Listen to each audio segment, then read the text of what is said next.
Hey guys, let me know if you can hear me through my new setup here.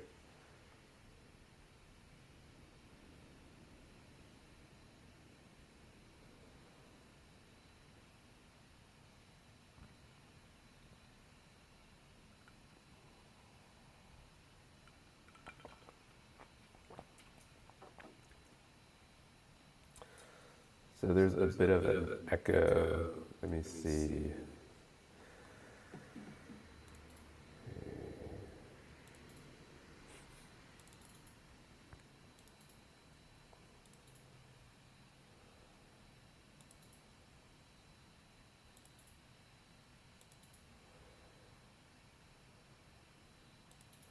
Okay, what about now? I don't really know what's going on with the echo.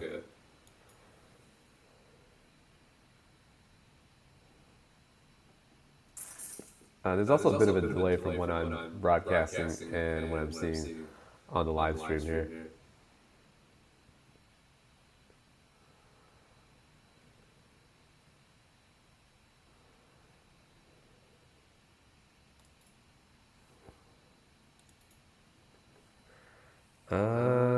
Do I have sound on my side?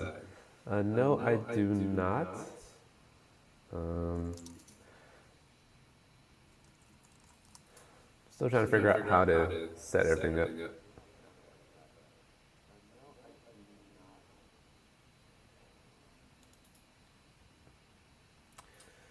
Good morning, everyone. Yeah, I'm starting to hear the echo on my side as well.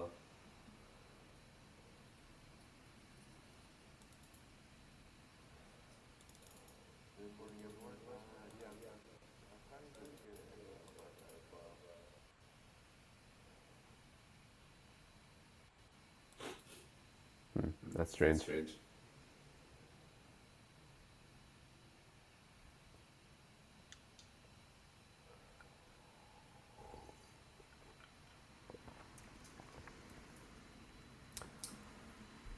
Uh,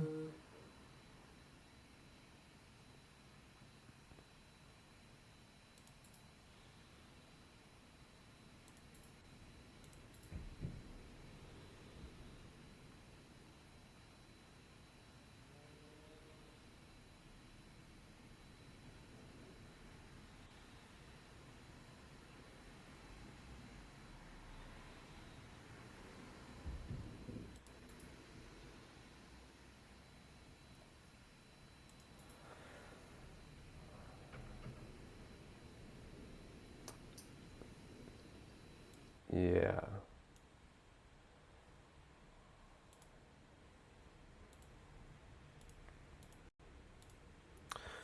Okay, so I just turned off the audio from my video camera, so hopefully the audio coming through doesn't really have an echo. I'm going to monitor it right now. Fixed. Okay, so it turns out the live stream for YouTube. I just turned off the audio from my video camera, so hopefully the audio coming through doesn't really have an echo. I'm going to monitor it right now. Okay. Fixed. Okay, so it turns out the live stream for YouTube. I just turned off the audio from my video camera, so hopefully the audio coming through doesn't really have an echo. Okay, all right, so what I can do now is, all right, so, okay, all technical issues should have been fixed by now. So what's happening is that the GH4 camera that I'm using, it has, it's actually being linked to my setup right here through this guy.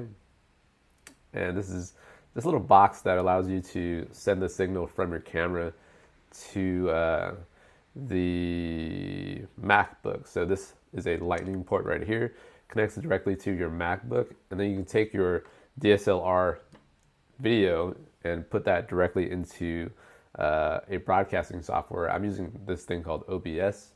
It's called Open Broadcasting, I don't know, software, I think. And it allows me to just, okay, video and sound out of sync, but totally doable. Okay, yeah, that is probably the issue with uh, the audio. I wonder if you can delay the audio in this piece of software.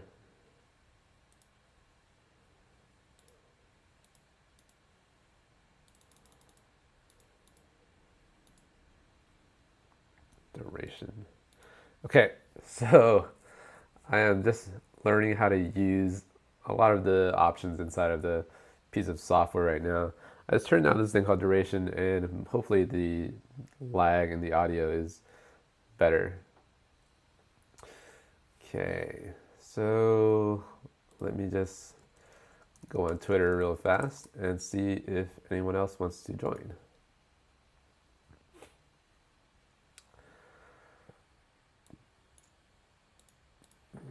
Okay.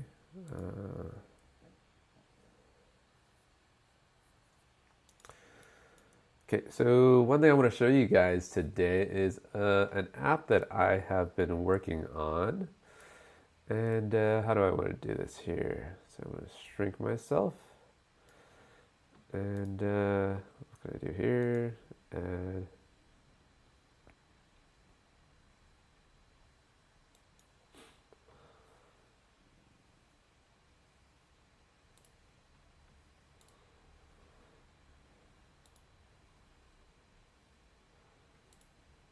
okay. So are you guys able to see my iPhone on the screen there?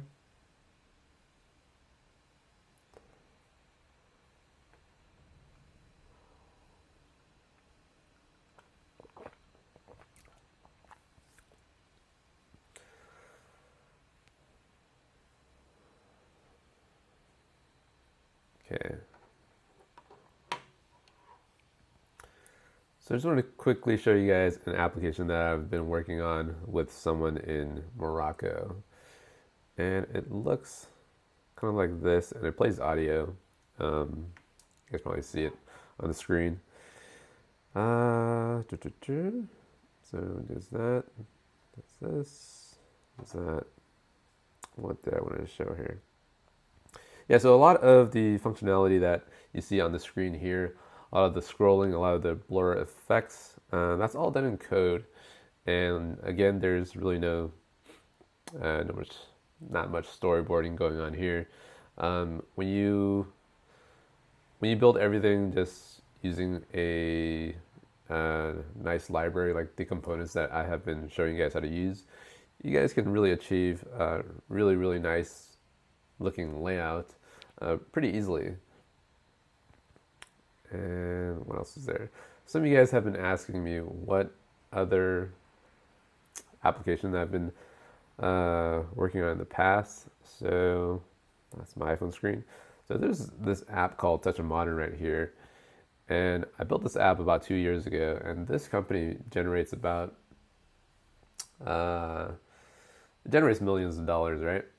And the company is worth probably, I don't know, $200 million or so right now. Or the evaluation is not really important, but the company, what they do is they have a website called Touch of Modern, and it's an e-commerce company that sells a lot of modern type of merchandise. So one of the items that are currently being sold is this watch on the very top. And so this, remember, this was built about 2 years ago, or roughly 2 years ago, and maintained about 1 year ago before I left the company. And this right here is the application that generates a couple of $1 million per month, just in terms of sales, $1 million in US dollars. So a lot of different things you can do if you just learn how to become an iOS developer. Now, the amount of money that, I guess, if I want, I don't know if you guys want to talk about salary. All right, who's interested in talking about iOS salary in the Bay Area? Whoa, that's not good.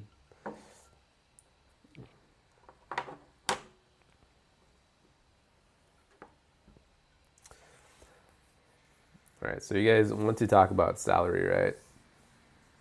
So I was going to create a separate video on the exact salary. Yeah, I'm okay. Just this little mug thing being stuck onto the table. So, in-resident salary, although the Bay Area is an expensive place to live, so the salary would be much, much higher. Yeah, so salary. Let's talk about salary. I'm going to go ahead and tell you guys what I was making at my very first job in the Bay Area. And it was roughly about $55,000. That was my very, very first job. And remember, that was about 10 years ago. And that was just me graduating from the school of UC Berkeley in the Bay Area. You guys probably have heard of that school. And I graduated with an applied mathematics degree, and that was my very first job. Now, the job that I got was a software support engineer, so definitely not a lot of coding. And if you guys know how to code, if you guys learn how to code, you guys will definitely jump in terms of the salary scale. And then, the very first job that I got as a programmer, I kind of I pretty much doubled the amount of money I made as a programmer instead of a software support guy. So, and then later on, salary. After you try to climb the ladder of being a junior engineer to a senior engineer to an engineer architect or engineer manager, your salary just goes up as well. Increases every time you jump from one rung of the ladder to the next. You can definitely make a lot of money.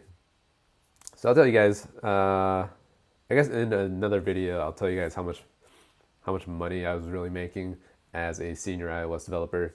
Definitely a lot in terms of money, but considering how high the cost of living is in the Bay Area, that amount of money doesn't really translate to much because the housing here, you can spend upwards to $1.5 million on just a decent house.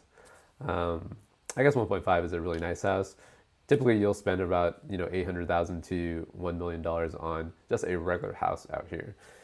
And so, if you think about that, if you're making a $200,000 salary, it's not a whole lot actually, because everything is just so expensive around here. Okay. So, all right, so I'm going to go ahead and read some of these questions here. Looks like you guys are pretty active today. Okay, so some questions about Udemy. So I'm actually not on Udemy, and I haven't really given my official stance on Udemy yet. So why don't I just do that right now, I guess. So initially when I was creating these YouTube videos, let me just slide this guy out.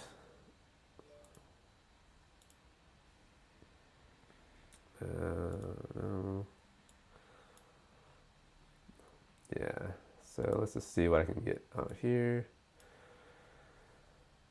Try to get a new video capture here. So I'm trying to just bring in something else here.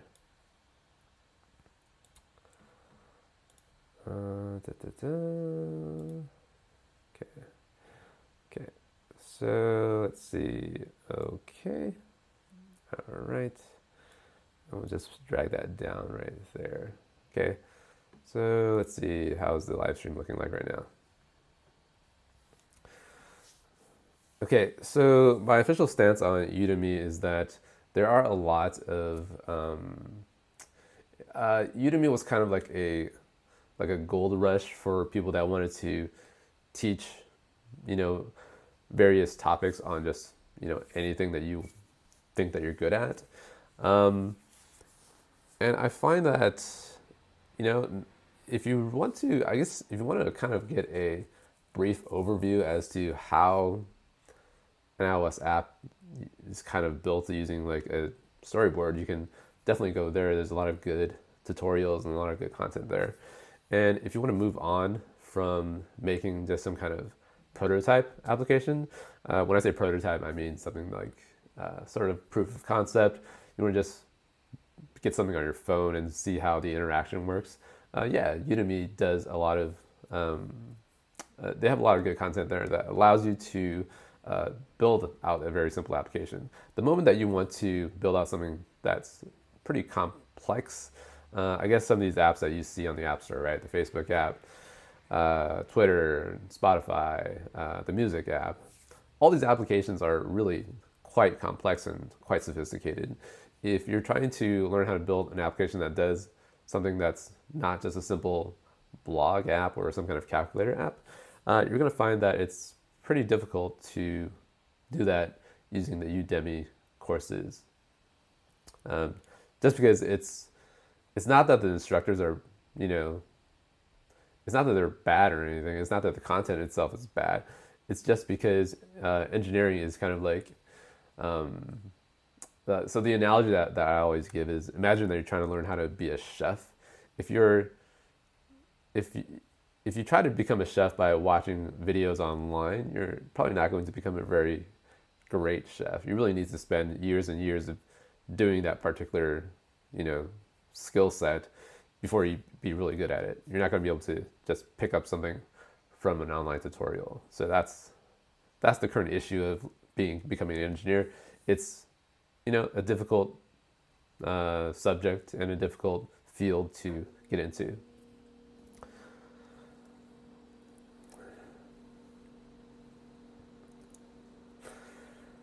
Okay, so long rant here. Okay, so what you guys are seeing on my website, I don't know, you guys probably looked at the Kindle basic training course on my website. This is just the kind of a brief look at what the website kind of is set up to do right now. So let me just play this guy right here. Perhaps we'll see what this looks like.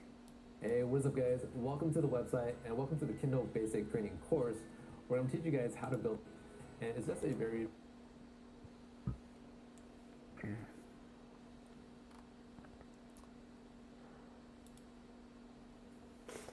Okay, so yeah, there's a very basic course on my website up right now.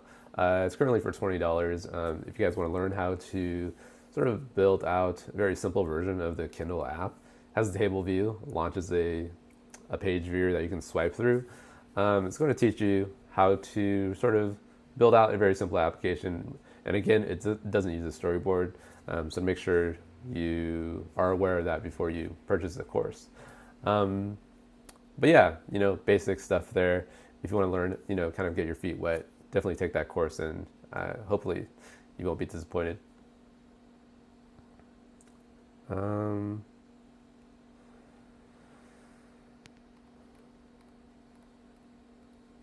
All right, so I have a question from Noah Nethery. It says, "Can you talk a little bit about who you worked with as an iOS developer? As in, how often do you work with UI, UX people or database designers in a company like Touch of Modern?" Um, so becoming an iOS developer, you actually need a lot of different skills as just a regular employee. First of all, you need to be pretty social. You need to know how to talk to your boss, which typically should be somewhat technical. And then you need to talk to designers, sales, and the marketing people in that same company. And usually those teams are not super technical. I guess sometimes the designer is pretty good. And then if you can't communicate your ideas to those team members, it's going to be pretty hard for you as a developer. So what I mean is, sometimes the designer will come to you and, you know, they want this really, really elaborate design in the iPhone app, and you have to figure out how to tell this person that you can't do all this with the given time constraints.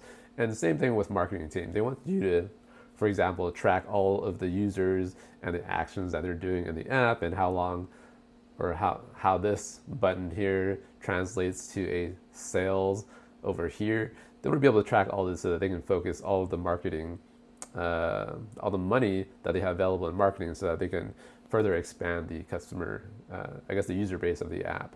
So you have to really be able to talk to everyone in the company. as a human being first, and then your job as a developer is kind of, I wouldn't say secondary, but that's sort of the other half of the job. So, a regular person here, and then the developer for the rest of the job, where you just sit down and code.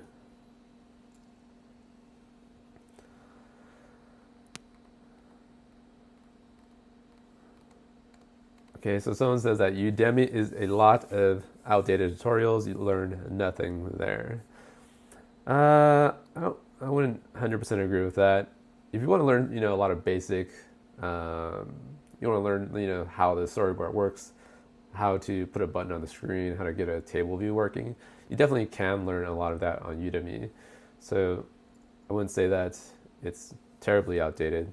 Definitely a lot of tutorials are probably still in Swift 2.3, I think. I also find that updating the tutorials to the latest Swift is difficult. So, a lot of my tutorials are not up to date either, which is difficult with the tutorial business.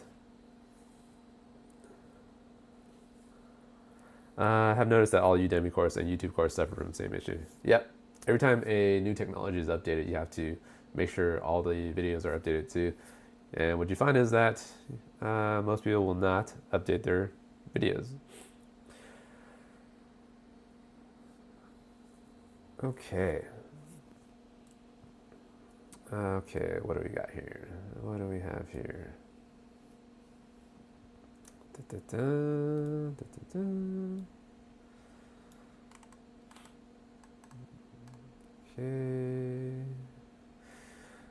Okay. Okay, let me go back to the live stream here.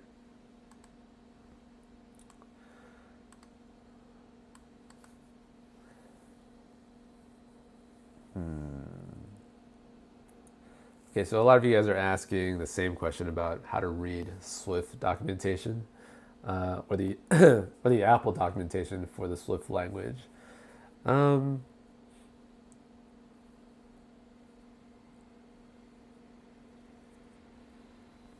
So learning how to read the Swift documentation is similar to learning how to read the dictionary. Remember when you were growing up and you didn't really understand what the dictionary was before you kind of started searching for words? You sort of have to approach the documentation that way. It's only important if you know how to look for the right things inside of the documentation. If you're trying to just read the documentation by just going from page 1 to the end of the glossary, you're not going to be able to make use of it at all. So the documentation is similar to Google searching. You just have to Google search something, and if you land on the documentation, you'll find useful information. Otherwise, it's going to be pretty difficult to digest all of the information there. And typically, developers don't really just look at the documentation. I look at Apple's documentation, then Stack Overflow, and then some other Google searches and some blog posts, and then I'll be able to finally combine everything to make a working feature. Okay.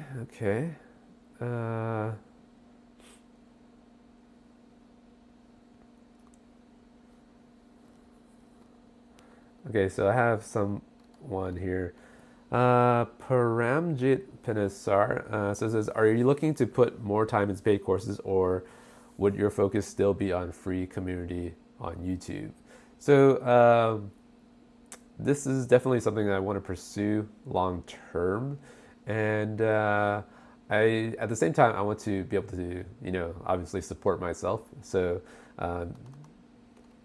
creating paid courses is something that you have to do in order to, keep the lights on, pay for the internet, pay for the camera, lighting, whatnot.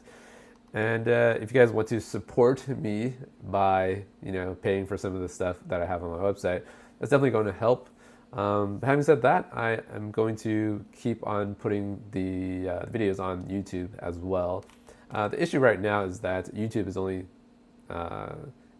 paying so much through like ad revenue, and I can only post so much content on the YouTube channel before people start, feeling like they're getting spammed by my content. So on the one hand, I don't want to spam the YouTube subscribers with all of the videos. So what we have to do to fix, I guess, solve that issue is that on my website, there's going to be a lot more content so that anyone that wants to pay to watch certain topics can, feel free to do that on the side. So, definitely, if you want to support the channel, buy the courses, obviously. The one thing that I tried to stay away from when I was starting out early on was that I didn't want to create a Patreon account and then just have you guys pay that weekly or monthly fee. I wanted to make sure that you guys were getting something for the money that you guys are contributing to the channel. So this course here is just the first of many, many other courses that I am creating so that you guys can learn, how to make better apps.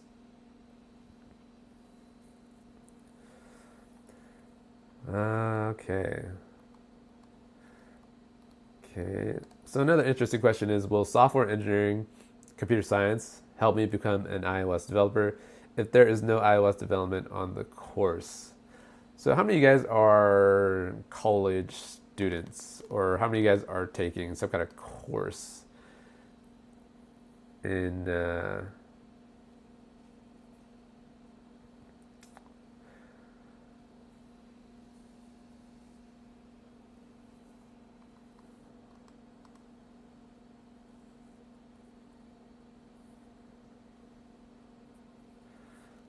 Okay, so a lot of you guys are students apparently. Oh, wow. Seems like most of you guys are kind of just starting out, right? Yeah, that's typically the demographic that I have on my channel.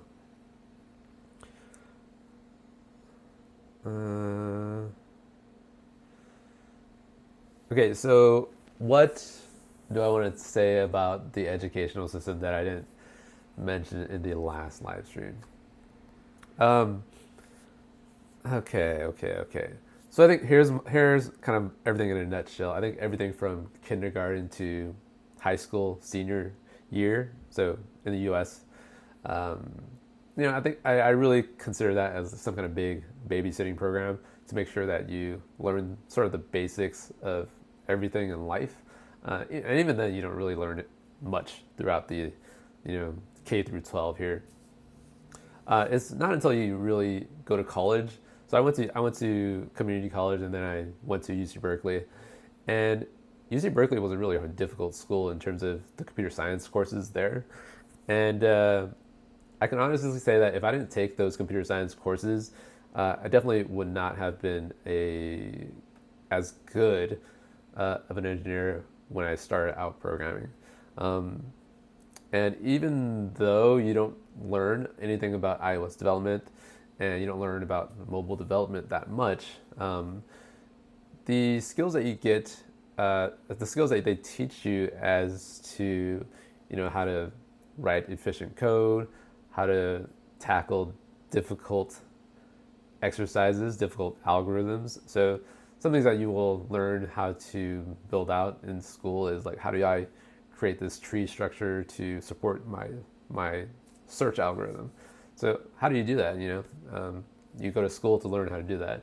You can't really learn that so much online, which is the current issue right now. So yeah, going to school does help. It helps a lot, actually. But the problem is that it just takes way too damn long, right? You have to go to school for 4 years just to become an iOS developer. That, like why do we have this system in place to make it so painful to go out there and start doing the thing that you want to do? I think it really needs to be fixed. But.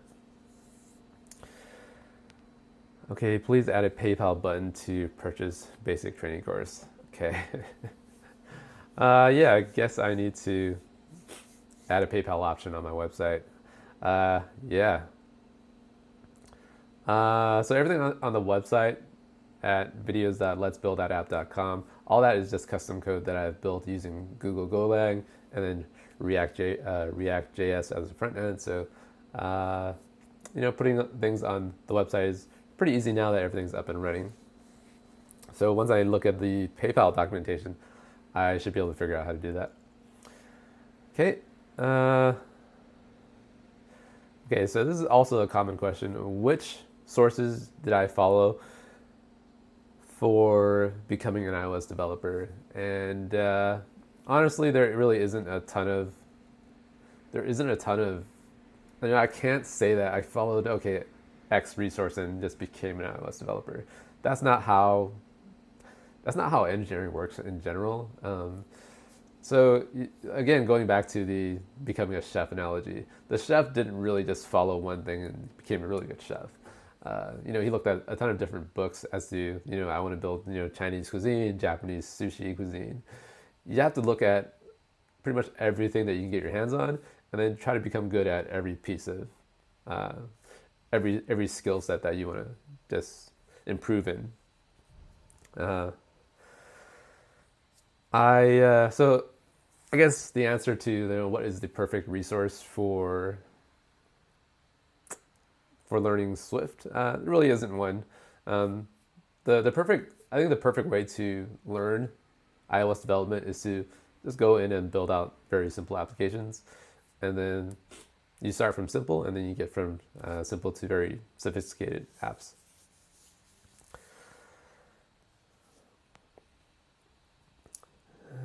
Okay. I guess one last thing is that obviously my channel on YouTube is the best resource that you can find online.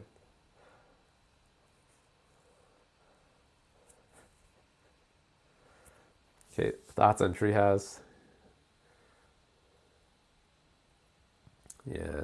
So a lot of you guys already know that iOS development is not easy, right?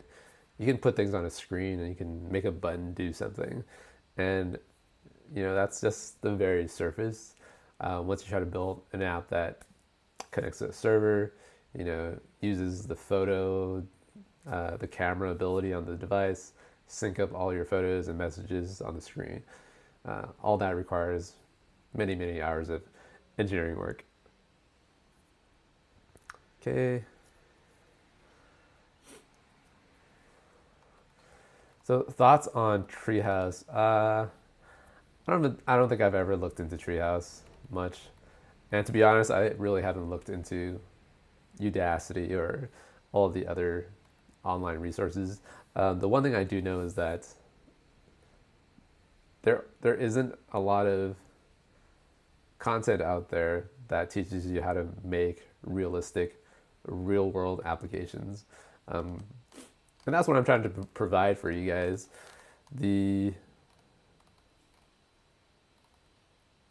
All of the videos here, right? They are meant to really teach you guys how or what the real world development life cycle looks like.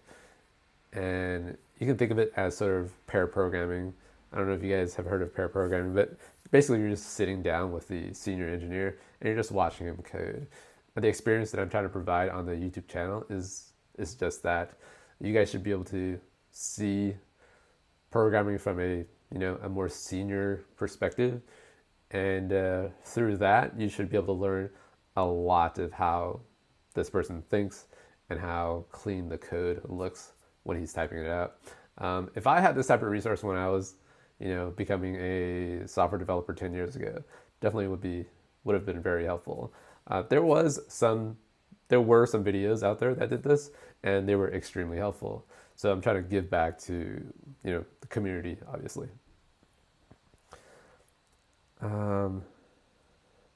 Average app earning on App Store. So I don't have any apps on the App Store that have some kind of sales revenue. And so the reason is because I think that's just, it's difficult to do that.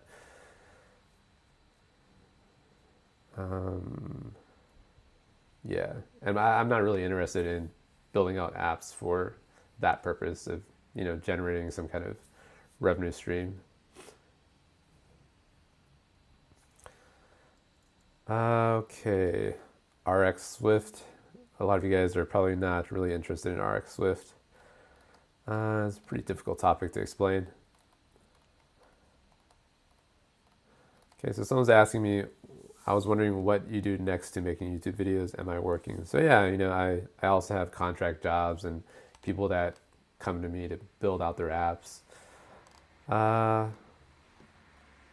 So yeah, constantly learning. You can't just stop and expect that you've learned everything in technology. The moment that you feel like you've mastered everything is the moment that you've pretty much failed as an engineer, um, and that's a great part about engineering. There's constantly new things to learn. Um, yeah, so one topic that I wanted to make a video on is what junior developers should expect when they are starting out. And the biggest thing here is when you're becoming an engineer, or when you're aspiring to become a software developer, the one thing that you need to know is that you're never going to be able to sit there and relax.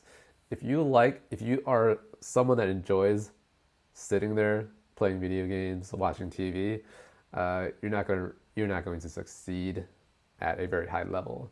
The reason is because engineering is uh, it's an industry that requires constant self-development and constant learning every day. And the moment you think that you already know everything that you need to know is when you're going to stop progressing as a software developer.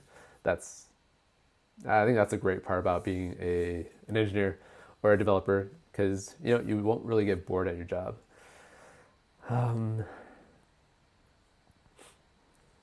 Okay.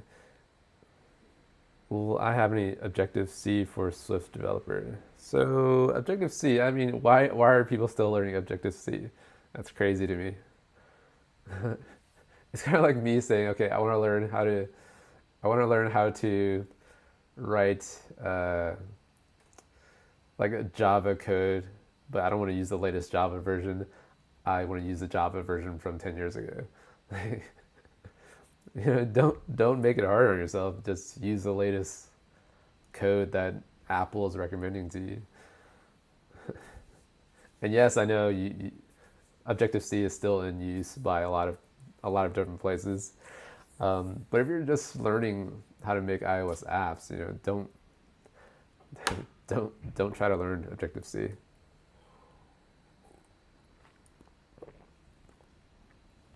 Yes, there is no end to learning. It's a constant process. That's a very good way to put it. I don't know if you guys have noticed this, but I'm not exactly the best type of speaker. Yeah, that's the other thing. If you're a really good communicator and you're really good at programming, that's a very unique skill set. If you know how to explain yourself in really, really easy words that people can understand, you can really go places. And that's the one thing that I've kind of struggled with, how to present certain topics, how to make things interesting. That's difficult. It's very difficult.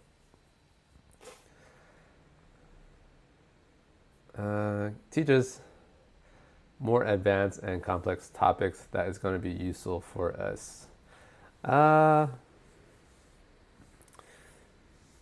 So this is a balance that you have to strike when you're creating content online. You don't want to create it. You don't want to make things too difficult where people lose interest. And at the same time, you don't want to make things too simple where everything on the online is already covering those topics. So that balance is like kind of right in the middle. And that's a problem with trying to cater to the mass market. Hey, everyone that's just joined the stream. Let's see. I want to figure out if the Twitter stream has any interesting questions.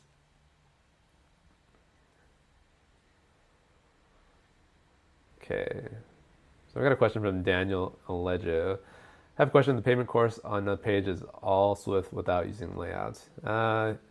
Yes, so you'll probably never find any of my courses using the storyboard, and the reason is because the storyboard. If you're using the storyboard, you're sort of cheating yourself, and don't cheat yourself. You want to learn how to become a programmer. Learn how to program, obviously. Okay. Okay. Okay, so another question about storyboard. How did I learn how to build apps without storyboard? So this goes back to me starting out as a Swift or a Flash developer, and in Flash and in Android and in C Sharp with WPF, all of these languages, such as Windows Forms, um, you don't build any of this stuff using a visual editor. You just don't, right? So maybe this is just me being an old dinosaur, but starting out like 10 years ago, you built everything in code and then you put it on the screen. And even with iOS development, like 5 years ago in iOS 4 and iOS 5, you built most of the things inside of a zip file and then you put that on the screen with code. Uh, and then, when storyboards came out, everyone thought it was a revolution to how to make UI. Even I thought it was really, really nice to, put everything on a storyboard. But there are just way too many flaws to that approach that make it a very hard to use tool.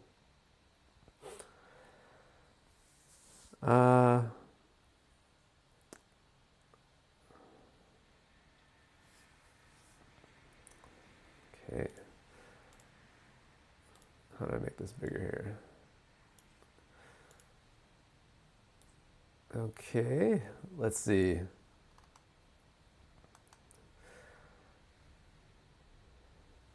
Okay, so here's storyboard is an error generator. Yeah, I do agree with that.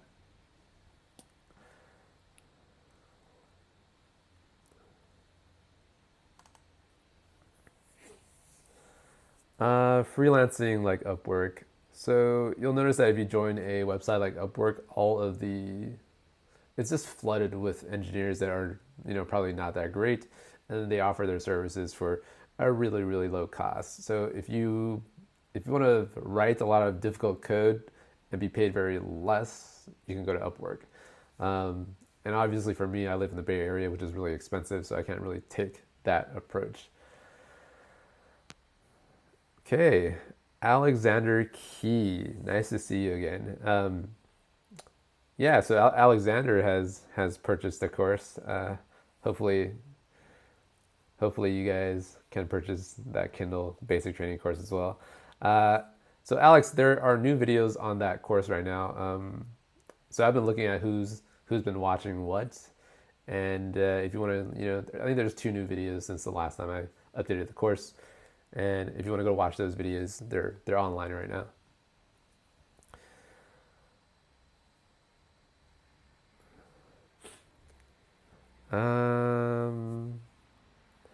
Okay, thoughts on Unity. I don't really know Unity very well, so I can't really say much about Unity.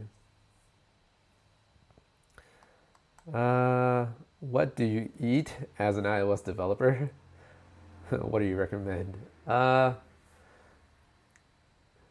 I guess eating doesn't really have much to do about development, but don't. So here's what I find, right? When I'm writing code, the best thing to do is to eat a lot and then just code for like 5 hours in a row. And obviously don't eat unhealthy food like ice cream or anything that makes you sleepy. So if you're eating turkey or you're eating something that's heavy, I guess when we say heavy, we're talking about like a, burrito and, something really, really fatty. What you'll find is that you get really sleepy really, really fast. And the moment I find myself feeling sleepy, I just want to get off the computer and go to sleep and take a nap. That's the problem. Okay, so thank you guys for watching. All of the videos on the channel is really meant to help you guys out, and the support that you guys give me just by watching and perhaps buying the course, it really goes a long way in terms of how I want to change the channel so that it can change how you guys think about iOS development.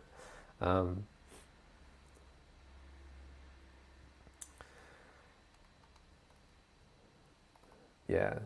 So the next course that I want to put on my website would probably be something that deals with Firebase.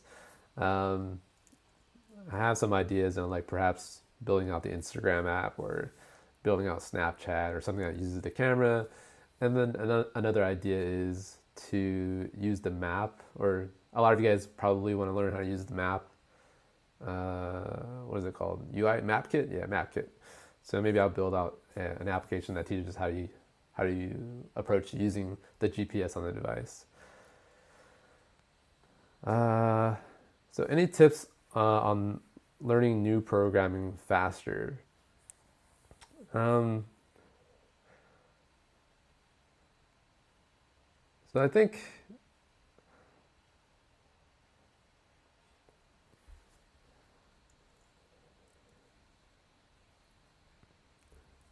I'm just reading the questions here. It's difficult to manage a live stream and also manage the video there. Hopefully you guys are okay with me doing this. So someone says, I've learned a lot from you. Your content, Stack Overflow, and the official docs helped me a lot. Like I managed to switch careers from web dev to iOS dev. Okay, so web development is interesting. iOS mobile development is also interesting. Backend development is also interesting. I think if you want to switch careers, being able to jump from one thing to another should be pretty easy because all your skills are transferable. Okay, would you explain how we never use weak reference in code, but Zib outlets uses weak? So I don't know if you guys know what weak reference really means. Basically, it's to prevent retain cycles. And if you guys really care about that, which at this point in your app development careers, you guys probably don't really care about weak variables. Right. So the weak reference is not that it's not important, but the effects of the weak reference will most likely not affect your guys' applications. It's only when the memory usage of the application gets really, really high that the iOS system will automatically kill off your app. So the weak references will help you in that sense, because it knows how to deallocate everything and clean up the memory usage of the app. Anyways, so my Twitter is just @build.app. Maybe I need to get a guy to help me out on this Twitter feed or this live stream. Any of you guys want to be my assistant and manage my live stream?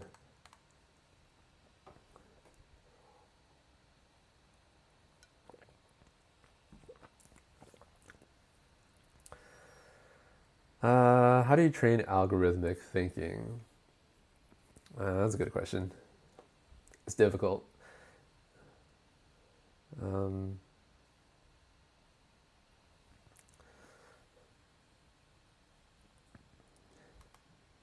Yeah. Right, so one other thing I want to mention about this whole YouTube thing is that you guys can also build a YouTube channel if you guys really wanted to. My experience over the last year of producing videos and making the website and trying to figure out what videos are going to be good, definitely a different experience compared to working as a full-time developer at a job sitting on a desk. And I guess I'm just the type of person that likes learning new things. And yeah, this whole YouTube thing has been very interesting. Finding out how to record yourself on a video camera, getting the lighting to be acceptable. I think the lighting is probably okay right now. And then try to upload stuff and then try to manage separate projects that you have for separate contracts. And then learning how to record so that it's interesting for people out there to watch. It's been an interesting ride. Hopefully I can sustain myself for the next year or so, just to make sure you guys get the best of this channel. Okay, thoughts on going back to apps you've created and adding unit and integration tests? I'm sure we'd all love to see tests. So I guess from that question, I can probably I get a sense that you're more of a senior developer. Testing is useful, but writing tests is like writing out unit tests is something that I don't really like to do, which is unfortunate because being a good developer, you should write unit tests. So here's the thing that with unit testing, you have to spend so much time writing your unit tests, whereas if you just learn how to write good code, you don't really have to write those tests. But then again, everyone says that they know how to write really good code. That's a problem.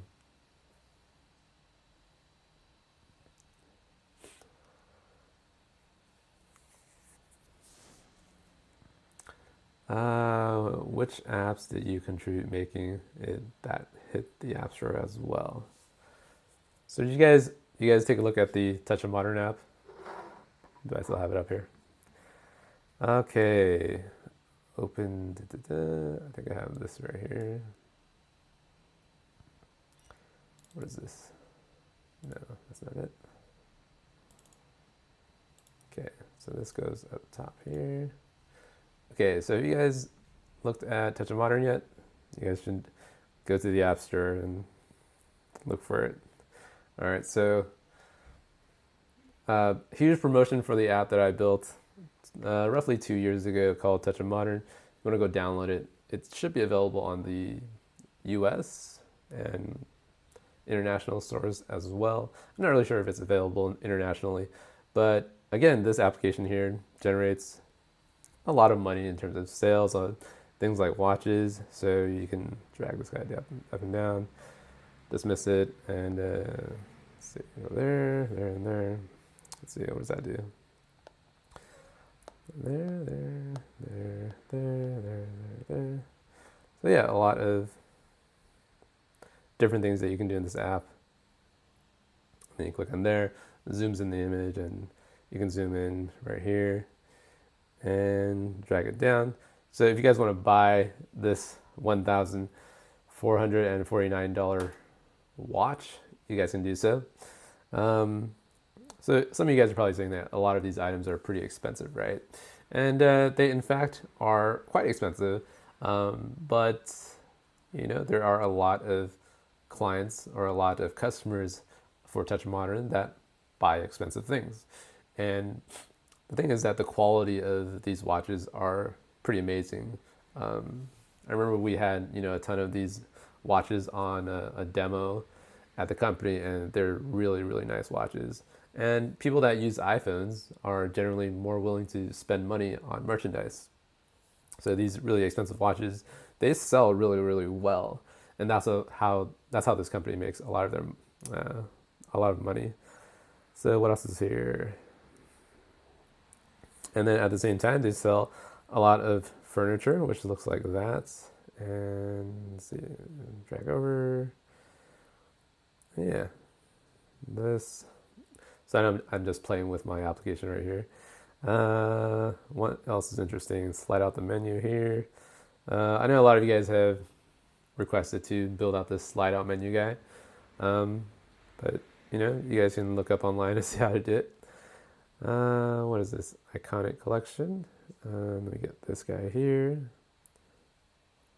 Okay, so a lot of you guys ask why I prefer to use UI collection view over UI table view. And this is one of the reasons why. If you want to build a 2-column list view, it's much easier to do so using a collection view than a table view. And the main problem with table view is that it only allows you to render one row on a horizontal axis, and a UI collection view allows you to do a 2-column layout. So there's that. There's this browse section. How much of this can I show before my previous company or the guys at Touch of Modern tell me not to show this anymore? I guess it doesn't really hurt the company. So we get this, that's.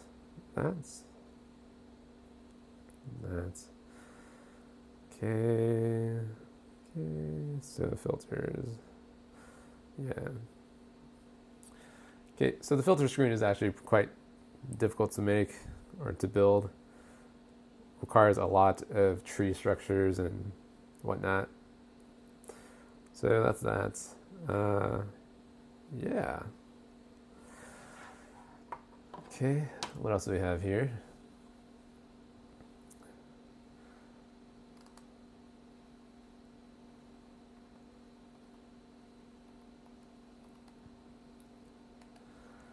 Okay, so the question is, all right, you know,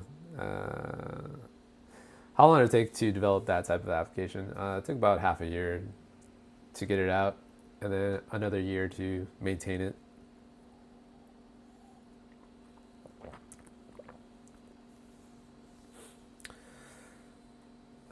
Do I prototype before code? Yeah.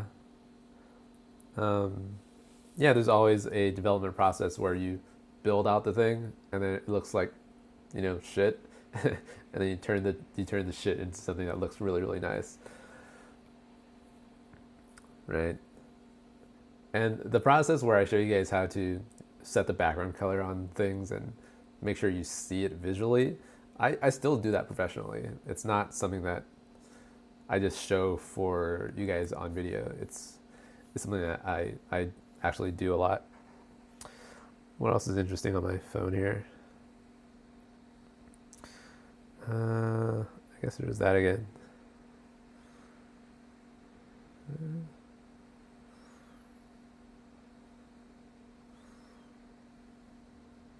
Okay.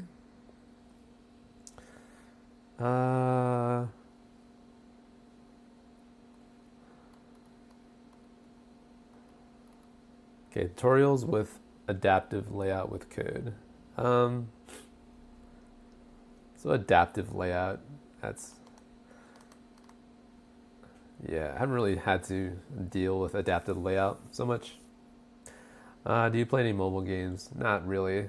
So something that you guys probably know already is that I don't really do anything else other than programming, which is kind of depressing, right?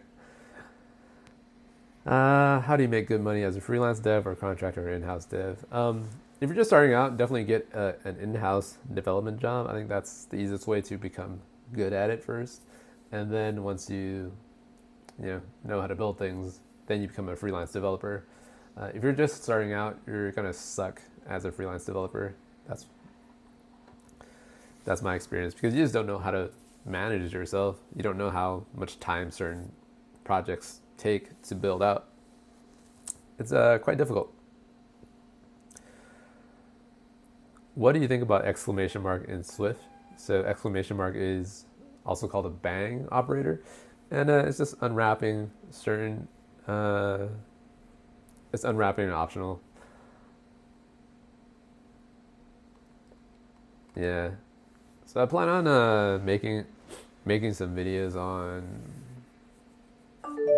what to expect as a iOS engineer in terms of salary, how to approach a company with your ideas, and how to interview, and how to kind of just give yourself the best chance of being hired. Setting yourself up for success. Kind of want to teach you guys how to do that too. One thing I'll say right now is that the most important thing about, the job process or the job searching process is that you need to get over yourself and just apply to everything that's out there. Get over yourself. You're not that important. Just apply for that job. If they reject you, that's fine. It's not the end of the world.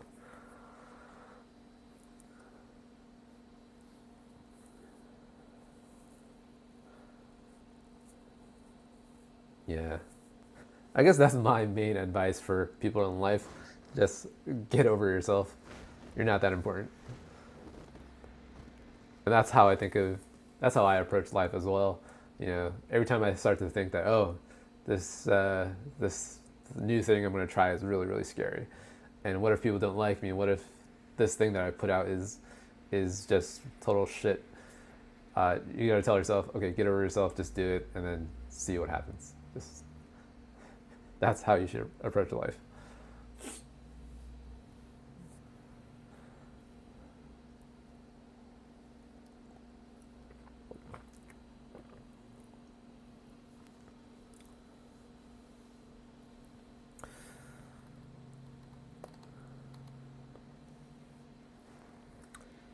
Okay.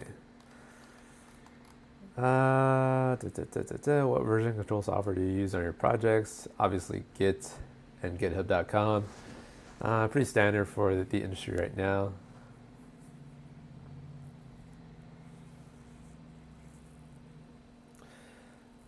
Yeah. Yeah, another bit of advice is that if you're just starting out as an engineer or a developer learning, you need to accept the fact that everything you build right now is just shit. It's just really bad. You have, you're learning and starting out how to build something. It's bad, and you're going to throw it away in the next week or two. You're going to keep throwing your code, like throw away, throw away, throw away.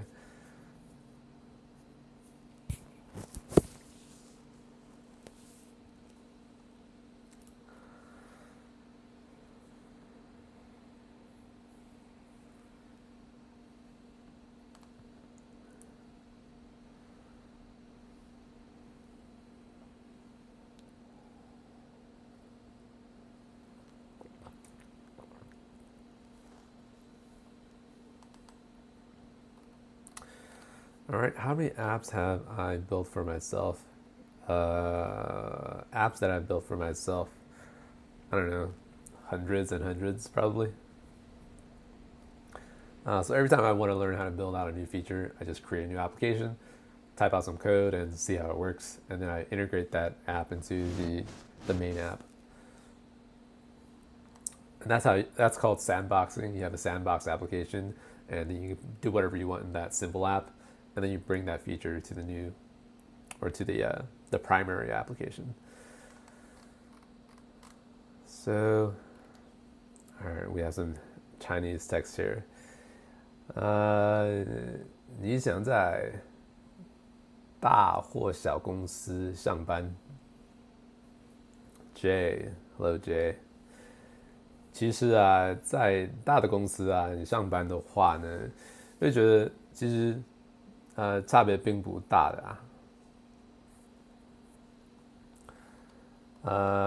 还有就是我整个 career 的话，自从大概2008年的时候啊，我就每一间公司都是一个小公司的，就是所谓的 startup 吧。然后我觉得在小的公司你可以学到很多。All right, so what advice? Build a complex app and ship it, or just a few simple ones and ship it. Which on hold more value if you want to learn your junior job or land your junior job? Landing jobs it's hard, right?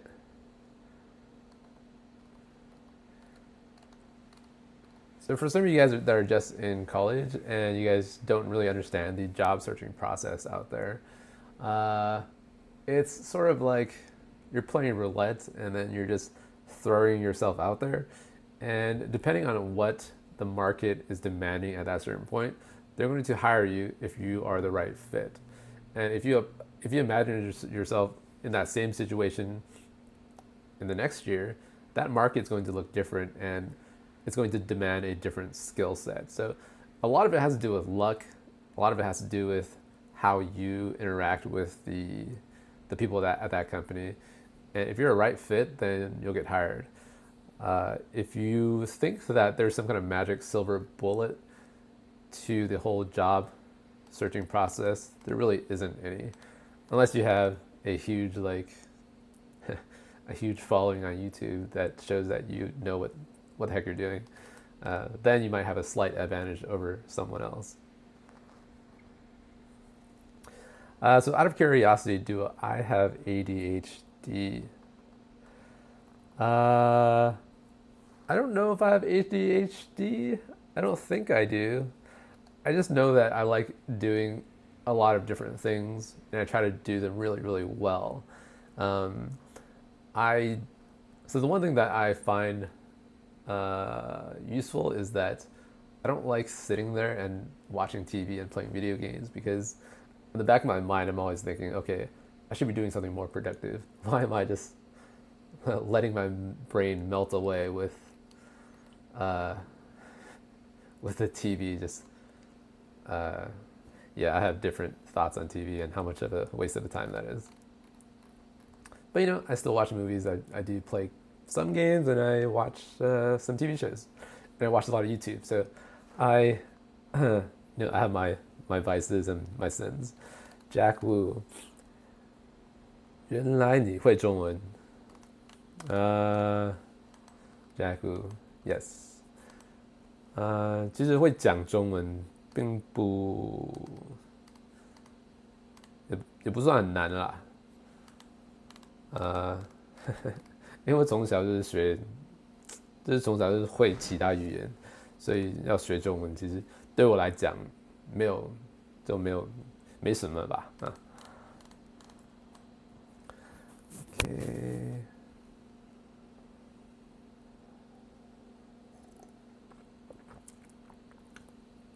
Okay, love the YouTube app. Am I going to finish with the player animation? Probably not. And the reason is because the dragging animation just took way too much time. What else? So what else can I show here? So you guys, if you guys are not familiar with the dragging animation, let me just show you guys right now with a let me just get a simulator up here. iPhone 7. Okay. So let me just drag my phone away. Okay.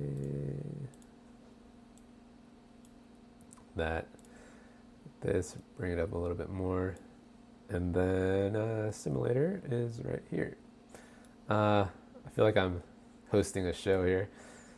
I guess I am hosting a show, huh? What if I did this like 24 hours a day? I wonder how many users I would have. Just me and like my mom or something. Okay, we have this, and the simulator is kind of just sitting on the side here. So if I drag up and down, these images should be loading, but I think because the internet connection while I'm streaming is quite bad, images are not loading. So if you click on this guy, you get this video loaded, and then you drag it up and down. Just pause this. Can you drag it up and down? No. I think this is the non-working version of the code. Okay, so that was not the right demo to give. Let's just look at this guy. Anyhow, yeah, the dragging animation for the YouTube app is quite difficult to build out. China is my country. I speak Chinese, but it's not my, I guess that's a weird way of saying something. I was not raised or born in China. Raised and born in Sacramento, California. So that's why I kind of speak like this. Okay. Can I add a PayPal button to the basic Kindle course? I'll try. Because I have so much content to produce, it's difficult to spend extra time on the website. But I'm definitely going to get the PayPal button up for you guys to make that purchase. Rich poor have big TVs. Rich people have big library. Give your TV to your enemy. Give the TV to your enemy. That's a very interesting way to put things.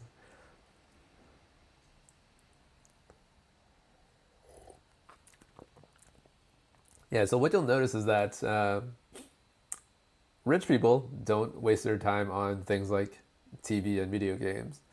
They might have that in their big, gigantic house, but all of their success comes from what's in here and the amount of books that they have and the way that they approach, learning new things in life.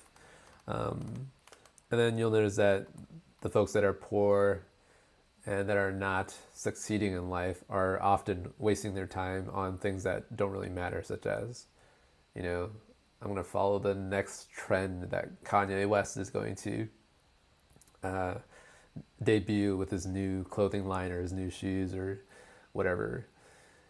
Uh, until don't focus on that if you're not there yet, if you don't have success yet. I'm not saying that you can't buy those things, but why waste your time on things that don't matter?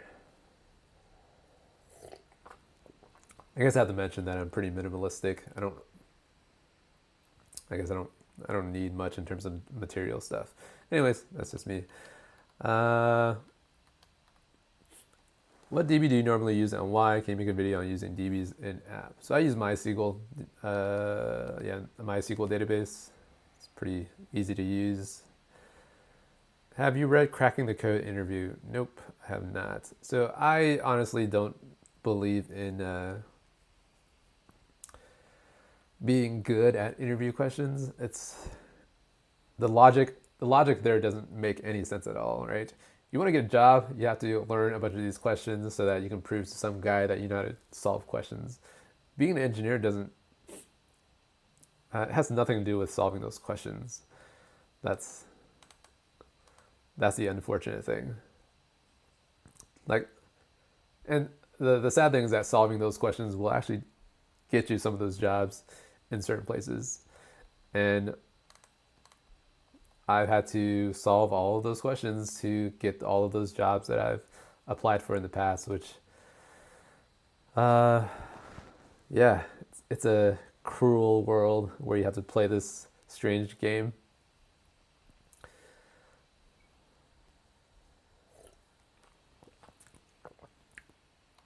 Yeah.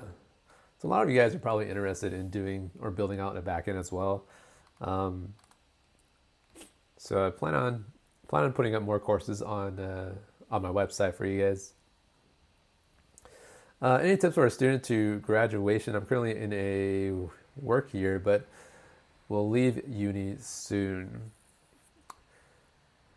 If you're looking to become a developer, you should have as much experience and have a really, really strong profile or portfolio.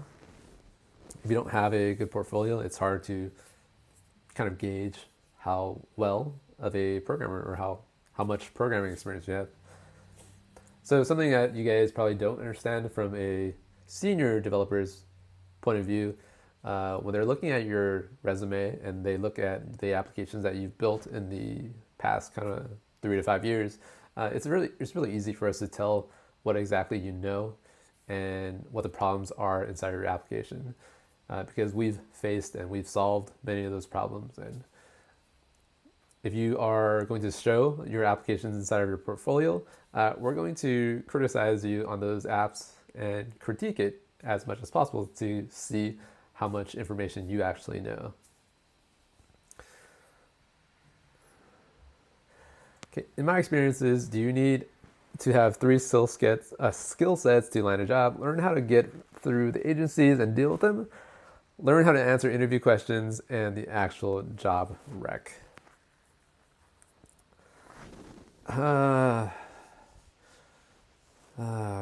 Job agencies. So I don't know how it works in other parts of the world, but in the Silicon Valley, in San Francisco, San Jose, Sunnyvale, you have to figure out who's hiring.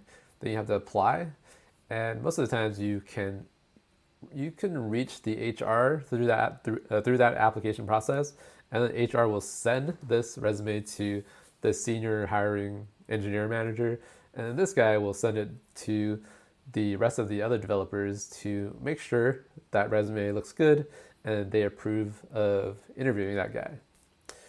So if you can make it through that entire process, you have a chance of landing an interview, and then you have to pass the interview questions inside this little tiny box that they call a room, and then they give you a computer. You sit there for 2 hours, you program, and then if you're good, they hire you. So it's like a gauntlet, right? You have to go through this entire thing just to make sure they like you. Pretty torturous process. Yeah. And then on the other end, so I've interviewed, I don't know, 50, hundreds of engineers for jobs, right? And every time I interview a guy, it's pretty easy to tell within like the first, first 5 minutes whether or not this guy's right for the job. And if in the first 5 minutes you don't like this person, it's pretty much over for that guy, regardless of him trying to solve a problem for you or not. You're going to give him an hour for the interview time, but you pretty much know you've made up your mind in 5 minutes.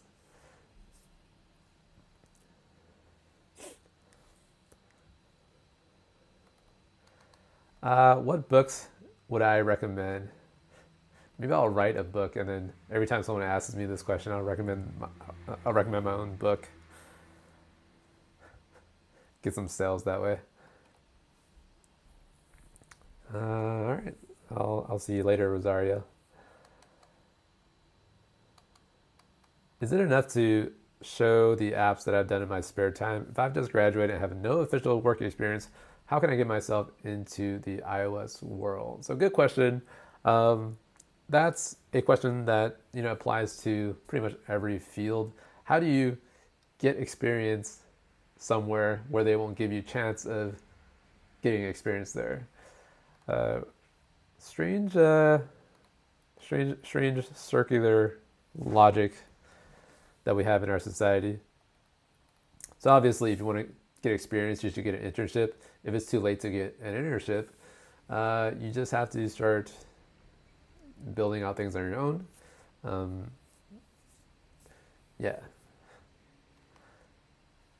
So the couple of things that you need to build out if you want to build out a impressive application is you need to build something that has a good UI, good layout, and good user experience. So don't build something that looks ugly.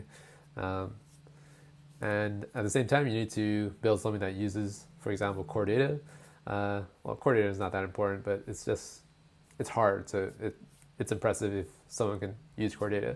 The other more important thing is to build something that requires network connection. Network connection means that you know how to handle something asynchronously, and you know how to build out the UI so that it doesn't, it doesn't freeze or it doesn't hang. So if you know how to do all those three things well, then you should be able to get a job at any agency or any company. All right. So, looks like some folks are heading out. What kind of portfolio or example app will make company boss interested in you when you give your resume? What is dependency injection and need? Dependency injection is just constructing a class with a couple of different parameters. Dependency injection is a really fancy way of saying that.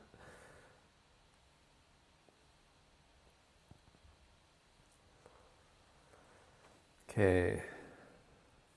Set a text field in a custom cell with closure. Why do you set UI elements in your custom views public?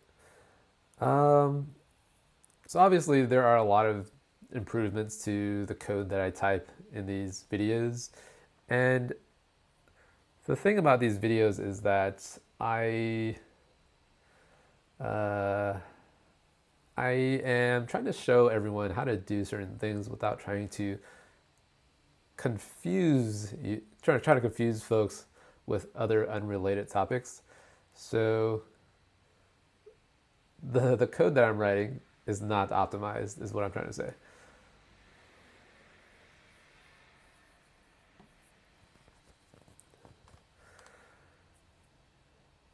All right.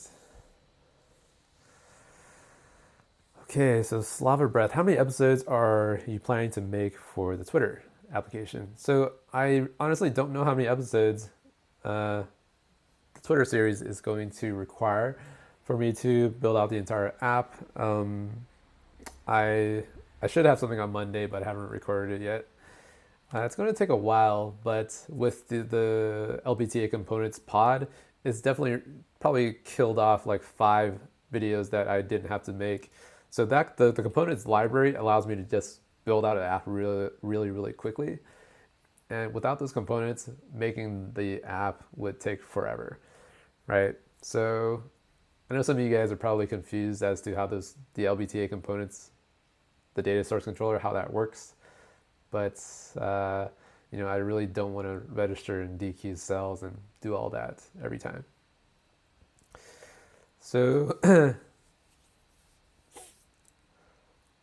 okay, so Sean Nguyen says, what qualities do I look for in a good iOS developer applicant? So it's aside from like knowing how iOS works, you really need to be a good communicator as a developer. If you can't communicate your ideas and how you solve a problem, then it's hard to hire you. It's hard to say, okay, I know I want to work with this guy 8 hours in a day, and if he doesn't know how to translate his problem-solving skills in his head onto verbally or on a paper, it's so much harder to work with a person like that. So yeah, being a good communicator, being friendly, don't be a dick. Try not to, have your ego all the time with you when you're talking. Yeah.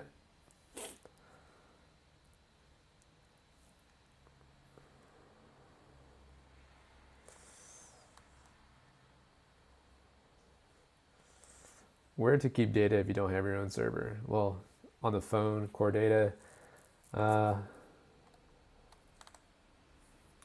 using Firebase, I suppose.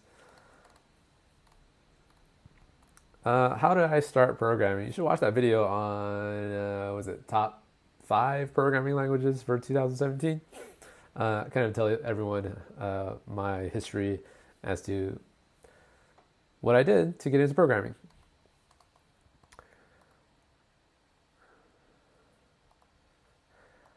Go more in depth of how to get more experience if you have none, and what to do if it's too late for an internship.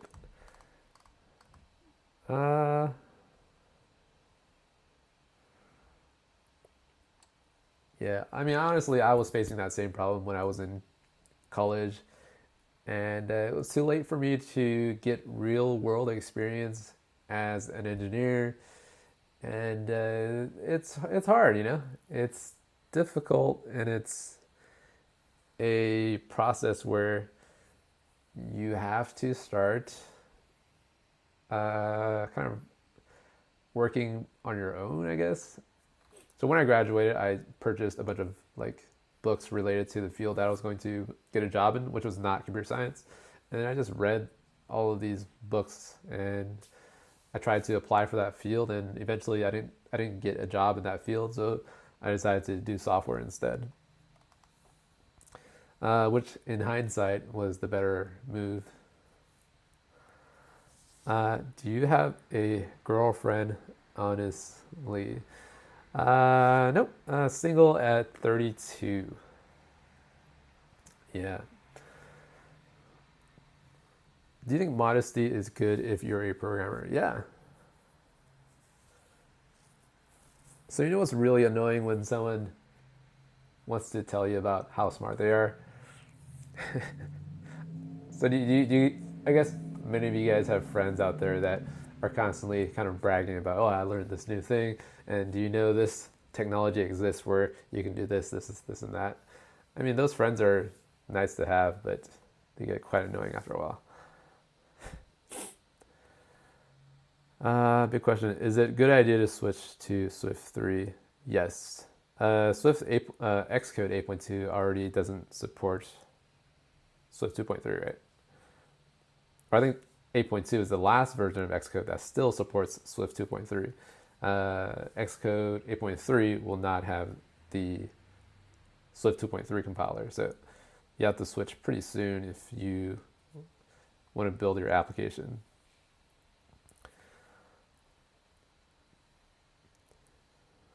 Okay.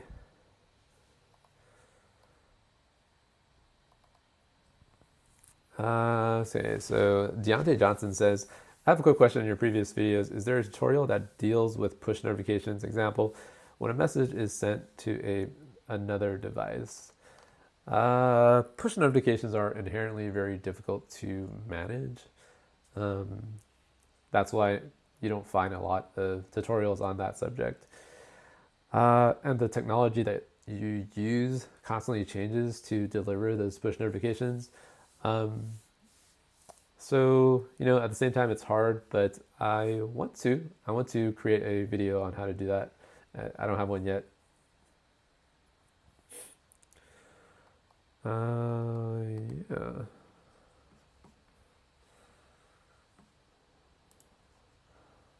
So let's just look at, what is this? Put that up here.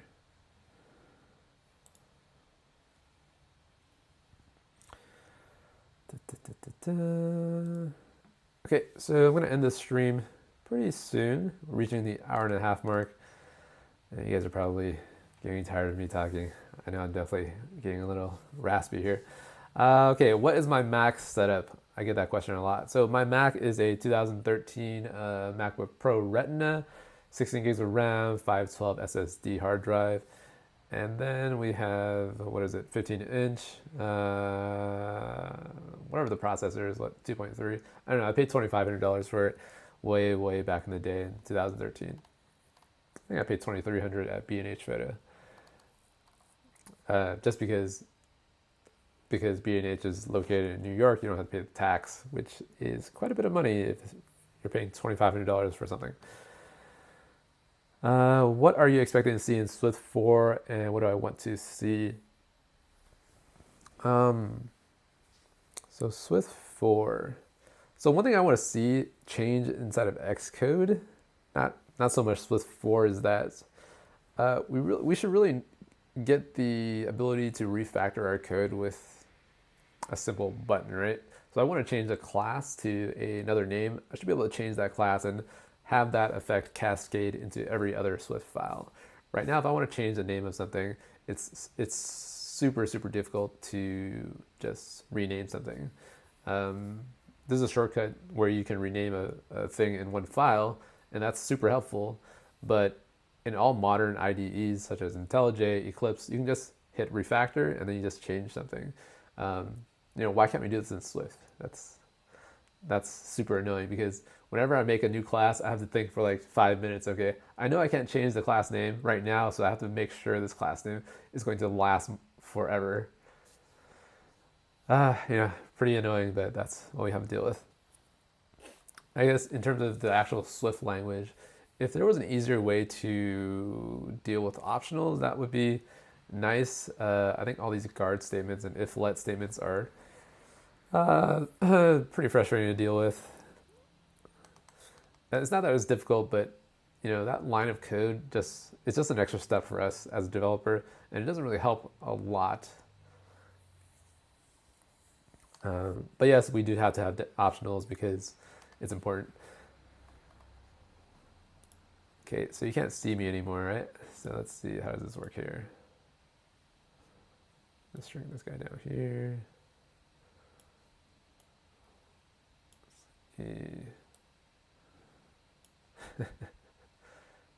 So I guess this is how TV branding works.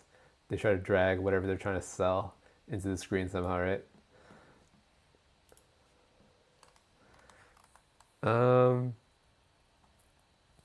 Come to India. I mean, if someone wants to pay me to come to India, then yeah. Can you guys imagine one day this channel grows to like 200,000 subscribers, and then I get to hold my own conference somewhere where you guys can, fly to some remote location. I'll be standing in front of this podium and walking back and forth like like Steve Jobs, and then I can, tell everyone how I started out from zero, and now I have, a crap ton of people following me, and how much of a rock star I am. That'd be pretty wild, huh?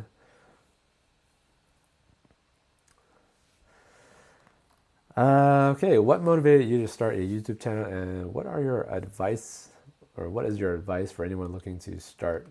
So starting a YouTube channel is not hard. You just have to turn on your camera and then start recording yourself. There is no other trick other than just turning on your camera, prepare some material that you want to talk about for the next 5 to 10 minutes, and then just record yourself and upload on YouTube. If you think it's harder than that, then you're definitely mistaken. Have to switch to turtlenecks and jeans then. Yeah, one day, if I get to that level of fame. So do I make money from YouTube channel, and if so, how much do you make? So the way YouTube, you should just look at YouTube how people make money, and generally for every 1,000 views, you get like $2 to, you get $1 to $3 for every 1,000 views. If you're trying to make a career off just putting videos on YouTube, you are going to fail. So don't even consider that as your main income resource. Only like 0.01% of people make money on YouTube as their primary income source.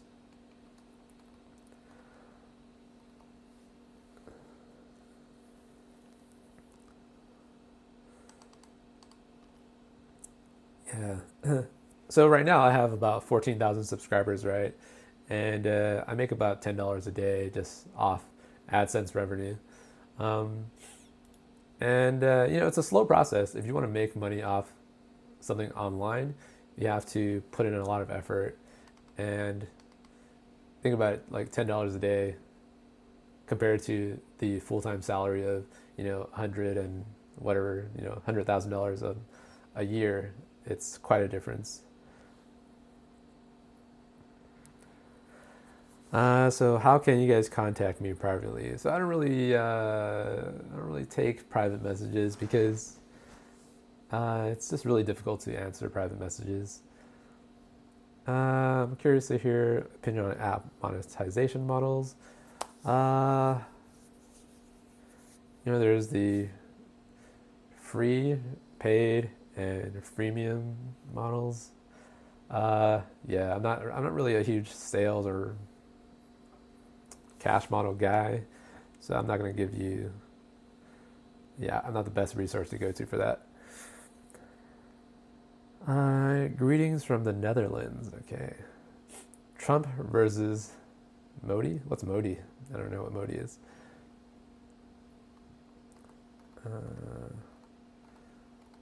What's Modi or Modi? I don't know. Started my first job by following your tutorials. Thank you very much. All right, Med Veggie. Very good stuff.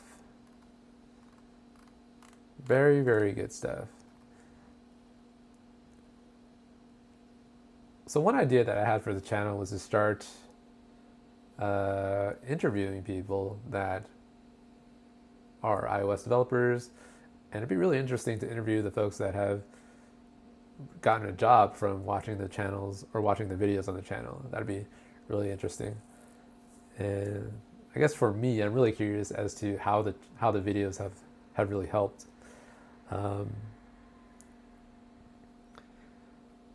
I think that would be really interesting for all of you guys to watch. Use Swift class struct dictionary Firebase. Okay.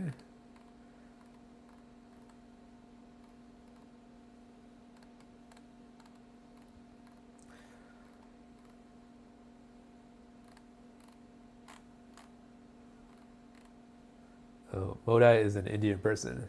Okay. Thanks for all the effort you put into this channel. Mostly thanks to the tutorials, I've obtained enough knowledge to get a job as a junior dev. That's pretty awesome. Videos help a lot. Can we talk about sending HTTP requests from Swift? That's a pretty generic thing to do. I don't know. I think you can Google search how to do that.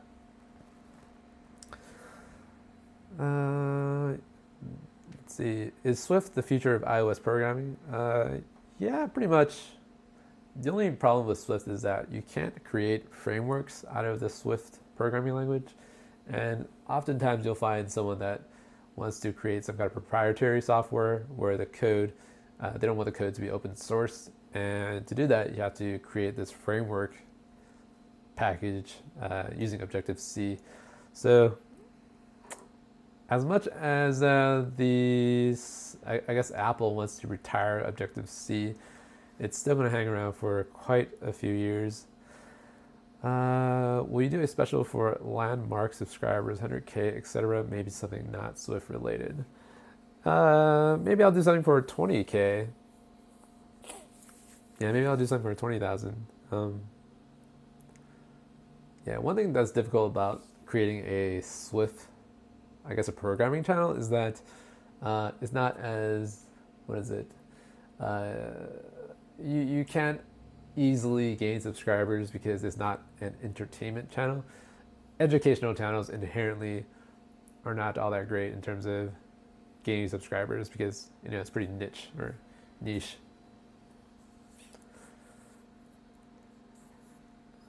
Have I looked into Swift for backend? No. What is that Swift backend language or that framework? I can't remember exactly what it is, but in the future, I will try to build a backend with Swift. Is there a tutorial on using search bars? I can't seem to get them to work like most apps for the life of me. Like making display properly in my table. Search bars are pretty strange in general. How do I make a splash screen programmatically? I don't think you can. If I want to make a different content cell, prototype cells, how do I make on consideration of memory? You just have to DQ the cells properly. Am I considering teaching on udemy.com? No, I don't think I will teach on udemy.com. So the reason is because Udemy is its own platform. And if I wanted to put myself on that platform, I have to abide by their rules and their sales model, and also their search engine. And I'm not going to be ranked on top, right? So all the content I have is just going to be on my website. And, the course is for $20. If you have $20, obviously, you can purchase it. I just don't want I don't want my videos to be clumped in with the Udemy videos. Yeah.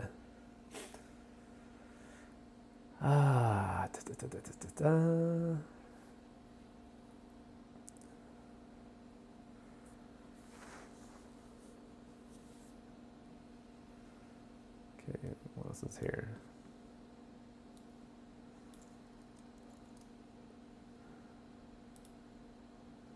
This guy here.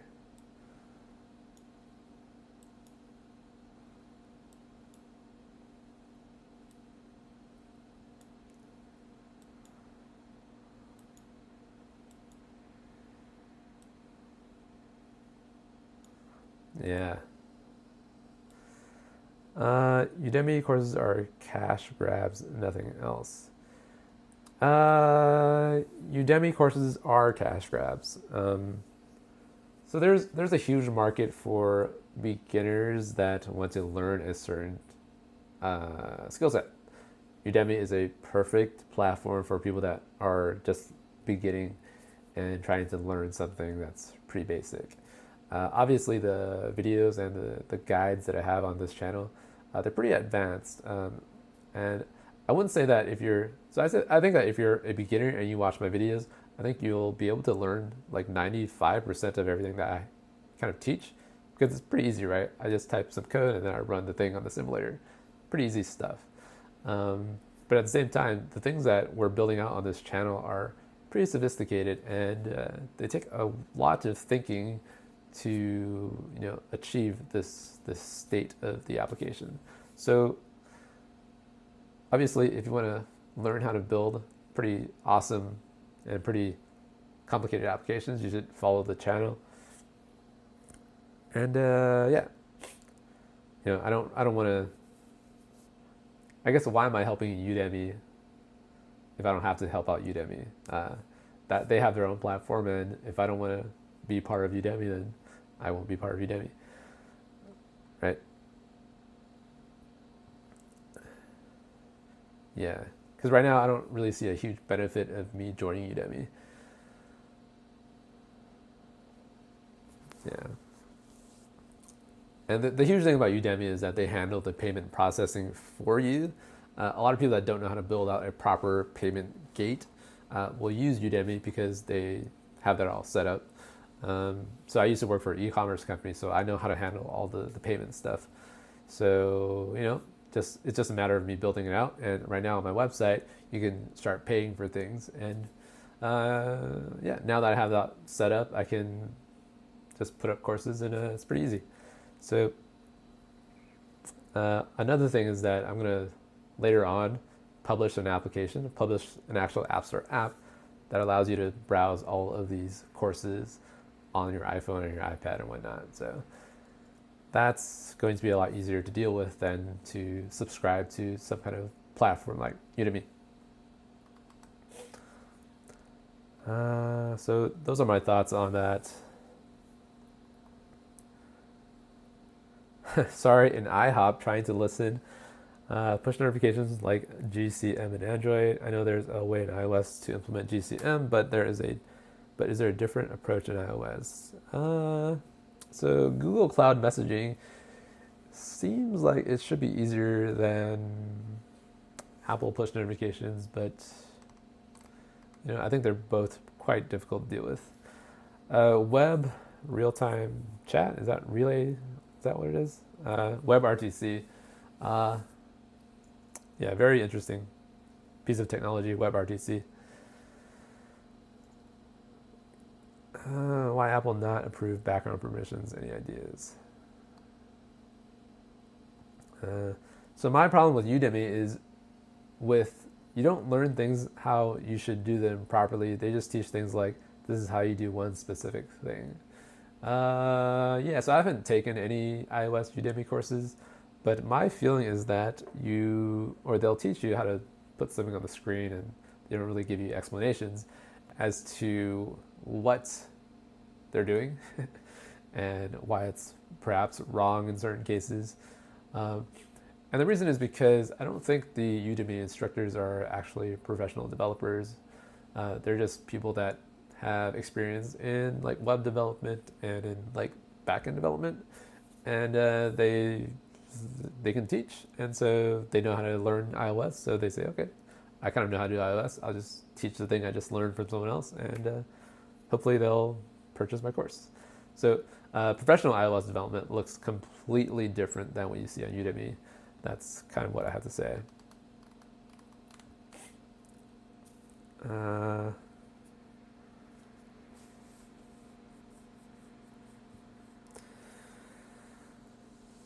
Will you thinking to create bootcamp course for iOS on my site? So I used to teach at a bootcamp in San Francisco, and we taught a course in the span of 8 weeks. Or was it 12 weeks? I think it was 8 weeks. And I think the students learned a lot, but they learned it differently than I would have liked. So you'll notice that all the apps that I have on the channel and the website, they're more focused in terms of here's an app, you know how it works, here's how you build it, right? And a lot of boot camps, they teach you here's how everything works and here's how you build everything. I think when you have such a wide focus, you kind of lose the initial momentum that you have when you're like, okay, I want to build this app. How do I do it? I don't want to learn anything else. I just want to learn how to build this certain thing. One person who does teach it better, though, is Mark Price. So yeah, Mark Price seems like a really, really nice guy. I've seen bits and pieces of his videos, here and there. He's definitely the one person in the Udemy world that is paying a lot of attention and doing it right. So go check out Mark Price's course. He's a good guy, and yeah, I just don't know how much experience he has developing like really, really complicated applications. He probably does, I would think. So yeah.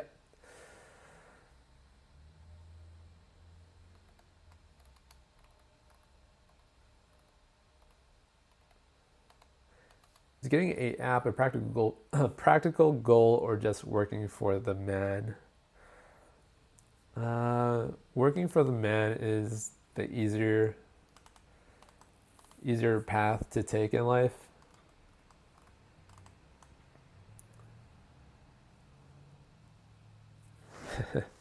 So you meant to say mark price is better than average Udemy, but I still think I learned more in this channel, is what you're saying. Yeah, so there's a really, really difficult thing about teaching programming, and the issue is how do you make programming interesting in a way such that people want to pay attention to you while you're talking to them and trying to explain code. So my approach to the whole programming instruction is I don't really explain much, as you guys have probably noticed from the videos. There's no, I don't go through some kind of long lecture as to how things work. Most programming, or I guess in your career, is that you see some code, you run it, and you see how it works.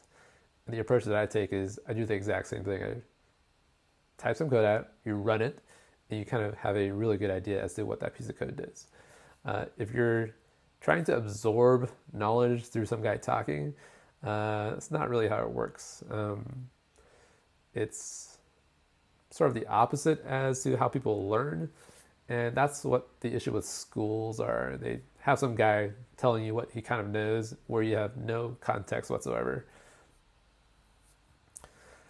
Okay, we have another question. Am I going to make all of my courses paid or keep them free?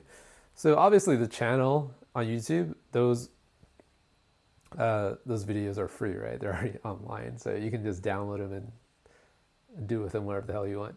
And then the courses that are going to be paid are the more, I guess, the fancier courses, the premium courses.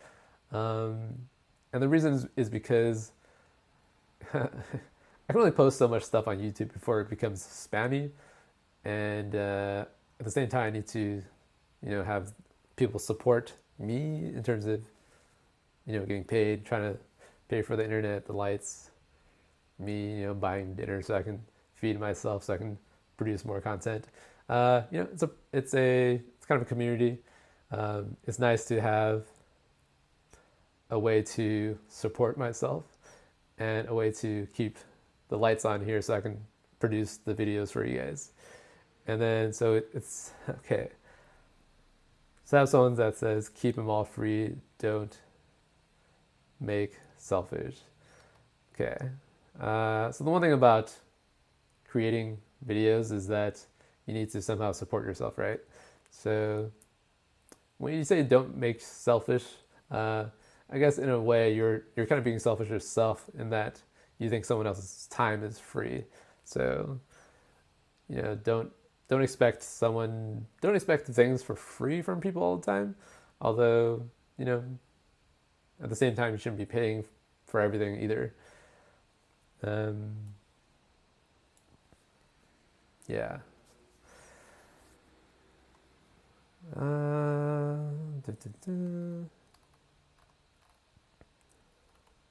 So when do I plan on updating new Twitter video? I want to put one up tomorrow, but we'll see if the recording goes well today.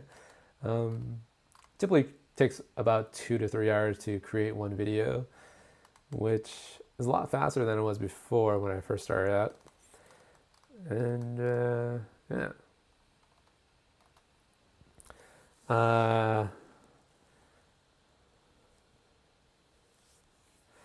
I've got to make a living. Yep, you have to make a living. So for people that expect you to put out free content, it's kind of strange, right? They want you to exist, and they want to see you, they want to watch your stuff, but they don't want to pay you for it. But how are you gonna create this stuff if you don't have the money to do so? It's really strange.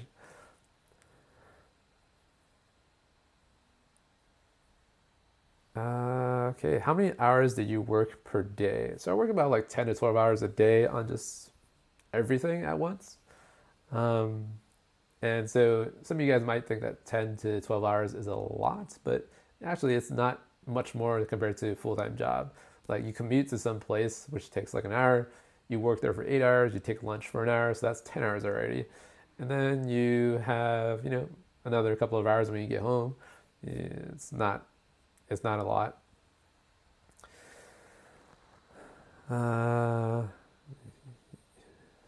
Yeah, so set up a Patreon account. So like again, what I was saying with Patreon is that I don't want you guys to be donating money for me or to me without getting anything in return.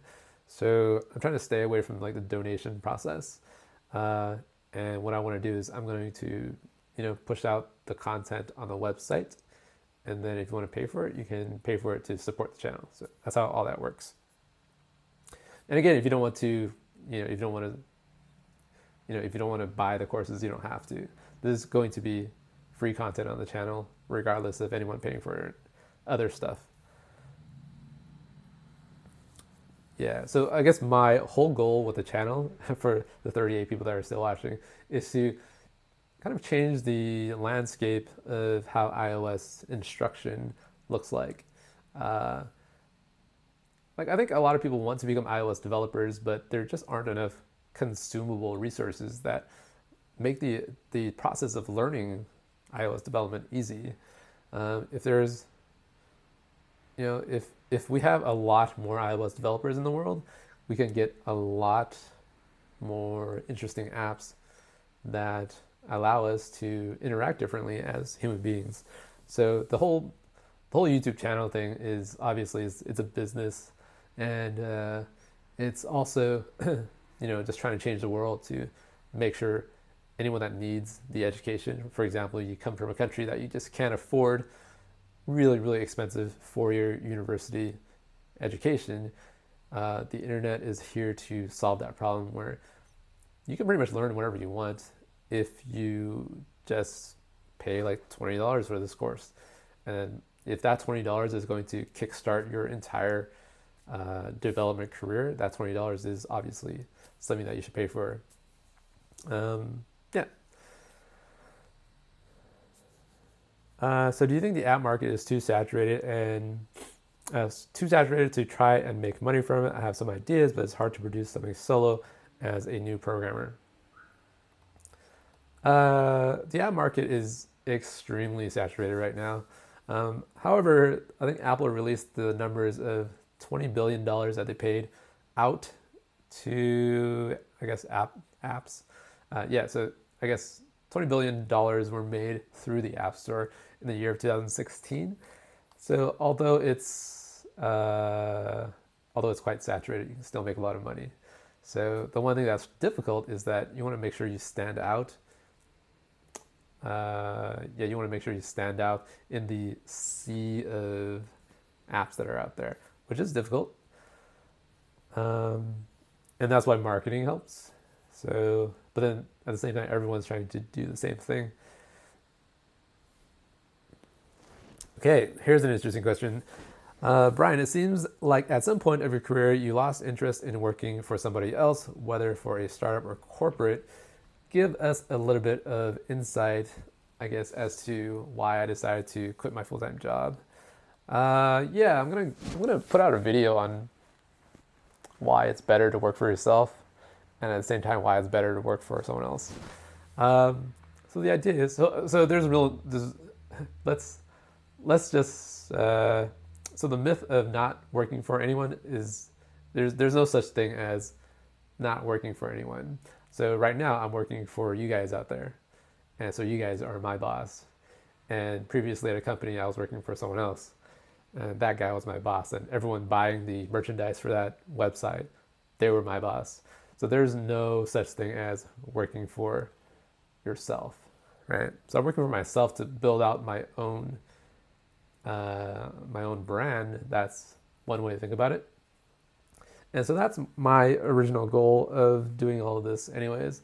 Building out your own brand is important, right? Now, if anyone wants to search on Google, they can find me and they can find my body of work. If you guys want to stand out as developers, you guys should create an online name for yourself, an online brand.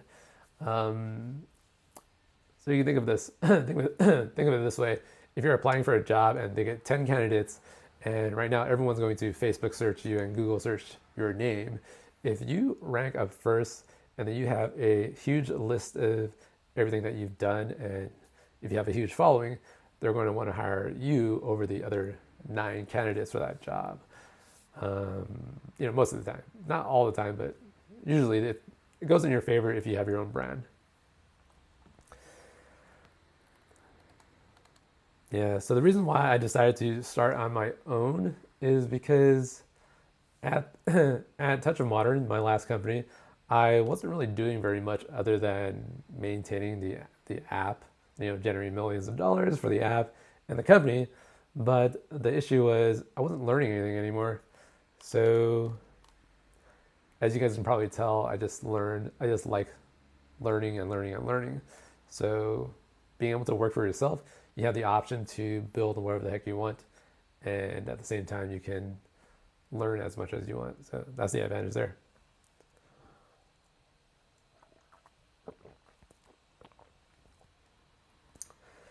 Okay, Firebase as a backend great for apps, or what do you think?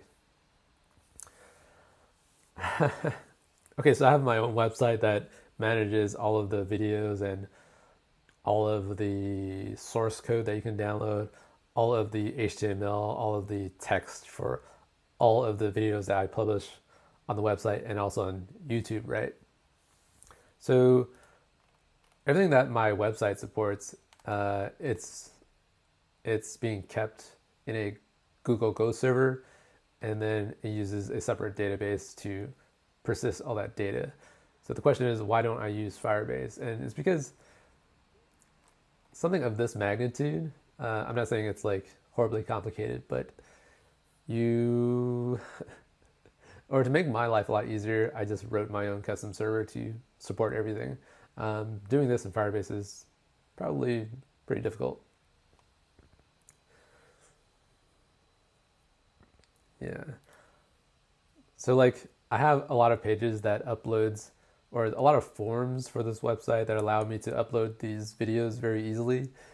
And if I want to, create a new video down here, I can just upload it here and then make sure it shows up on the website. If I want to manage all of that data in Firebase, I have to query the data in some way. And there's no easy way to query the Firebase data. So yeah, so keep that in mind. If you want a really easy server to manage, go ahead and use Firebase. If you want to build out something that's a little more sophisticated, you kind of have to step out of the box and build it yourself.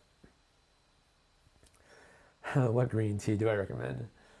I think any type of green tea pretty much tastes the same. I guess some have more caffeine than the others, but I don't really have a preference on the things I drink or eat so much. So how much money does a freelancer charge? So I was charging like $100 an hour, $150 an hour. It really depends on the project that you're working on. And then it also depends on the client. If you're working on a really, really big project, you can sometimes charge for more because you know how much, or you know how complicated the project is. And one way that you can charge for more is if the client is searching for you instead of you searching for the client. So if the client wants to work with you, you have more leverage and you can ask for more things. And if you're trying to sell yourself to the client has more leverage and they can tell you, okay, sure, let's work on a project together, but I can't pay you this much because I'm going to pay, developer X, Y, and Z the same thing and get the same service. But if they're coming to you and they want you to work on the project, then you have more leeway in terms of what you can ask for. So that's how that works, and that's how making your own brand online really benefits you, because people are searching for you. They're not searching for developer X, Y, or Z. So Alexander Key, do I care about money? So do I care about money? That's a good question. So I grew up really, really poor. I didn't really have a lot growing up, and my family provided all the necessities such as food, housing. No fancy clothes, no fancy cars, no no new shoes every couple of months, no no toys or some video games.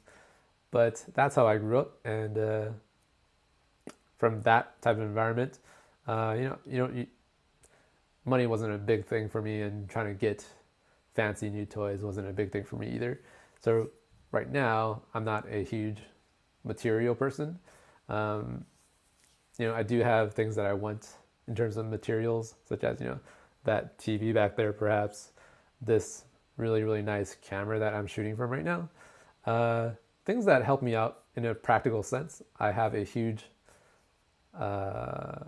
guess I have a huge opinion on, but things that don't help me out practically, I don't really care for. But I buy a ton of sneakers, which is really really stupid, right? I have a thing for like nice looking Nike sneakers, which is silly, but everyone has their own sins, I guess. How in demand is Swift 3 at the moment? Well, if you're trying to be an iOS developer, you need to know Swift 3. So that answers that question. In interview, not only tech questions are asked. Yeah. Well, in the first 10 minutes of your iOS interview with the technical guy, they're not going to ask you like, how do I build out this server that supports my iOS app? They're going to ask you what you do as a person, and then they want to get to know you and see if they can work with you for 8 hours a day. If they don't like you, they're not going to want to work with you. And when they go back to when they evaluate all the interview candidates, the people that don't like you will have a very, very strong opinion of not working with you. So you want to come off as someone that's enjoyable to work with, which means that you don't have an ego, you know what the hell you're talking about, but at the same time, you don't try to push your ideas onto people. So if you can do all that and also impress the folks that you're interviewing with, then you have a really good shot at getting that job. But that's my experience. I've had 6, 7 jobs as a developer, so that's how I've been able to succeed. And it definitely helps to know what the heck you're talking about. So I have a pair of Jordan 1s. Yeah, Jordans are really nice. So the reason I ask is because you have such broad knowledge and experience, you could probably write your own marketable app based on how you talk and present yourself. You seem to be content money-wise. I wouldn't say that. Well, having money and having a way to support yourself where you don't have to work, that's what I've learned in the past couple of years. Yeah. So working for someone else is a lot harder than I don't know. I guess I don't really know what to say about that one.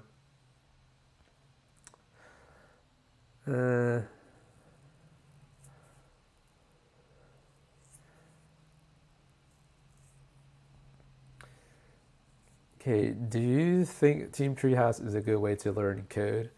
I think so. There's a lot of online resources such as Udacity, Team Treehouse, Mark Price's DevSlopes website. You can go there, anywhere and just learn. I like the mistake that people have is that they think there's one, best resource to look at to learn a certain thing. And you don't want to make that mistake. You want to give everything a shot and give everything a chance, because the way a certain person teaches a course is probably a more important thing. If you can't stand the way some guy lectures you on how something is built, then it's difficult to learn from that guy. Make sure to give everyone a shot. So Team Treehouse, they might have some really good instructors, so give them a shot. I think they have a refund process. And then Udacity, they have good instructors too. Give them a shot. And if you find that you can find the right mentor, the right guy, then stick with that guy. Don't try to learn something that you're not ready for yet. If you find the videos on this channel really difficult, then you're probably not ready for it yet, and you need to prepare before you build out these apps. Although these apps are like pretty easy to build if you just watch how I do it. Do I have any apps on the App Store? Currently, no. I guess Touch of Modern is on the App Store. This this Lux Radio app is on the App Store too. Let's see. So I think I'm getting pretty good at this thing here. Let's see. What else is down here? What else is up here? So if you guys want to download this app right here, I was working on this app with a client. Seems like App Store is freezing. So App Store. Okay, search.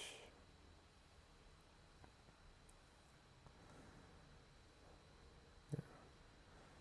Lux Radio. Yeah. So this app right here, we worked on it for a couple of months together, and it looks like this right here. Yeah, so for those of you that are interested in a radio streaming app, make sure to go download this. And yeah. What else is here?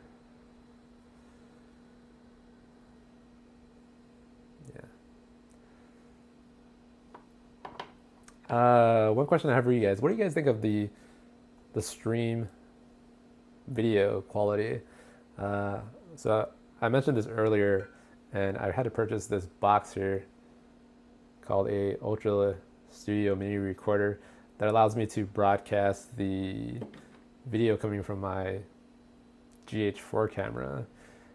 And from what I can tell, the stream looks decent. But I don't know if you guys are receiving the stream differently.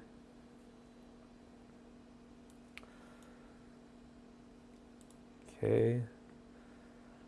So we have, let's see. Quality is superb. Yes, it's good.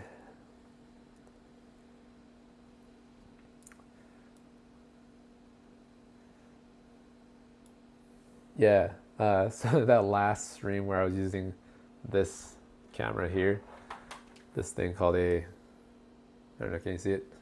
That right there. So this is a C920, a very, very popular webcam for broadcasting, or I guess for just webcam purposes. This thing is just awful. I guess it's not awful, but I couldn't figure out how to get the lighting proper or to get it set up correctly. So I just kind of gave up on the webcam and purchased this box that cost $200, and now we can have really, really good streams.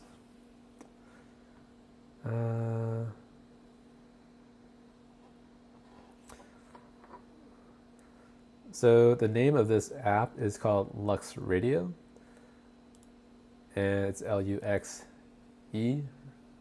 Radio. So it's this app right here. Lux Radio, I think it's called. But yeah, if you guys want a good webcam, buy the Logitech 920 or C920. It's really good. It's really good. Don't get me wrong. It's good.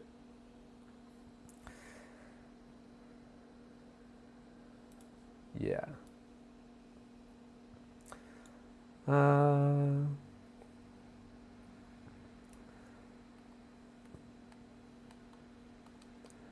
Okay. Notice, by the way, I tried out a few mics in the Facebook Messenger app. What did you end up deciding on?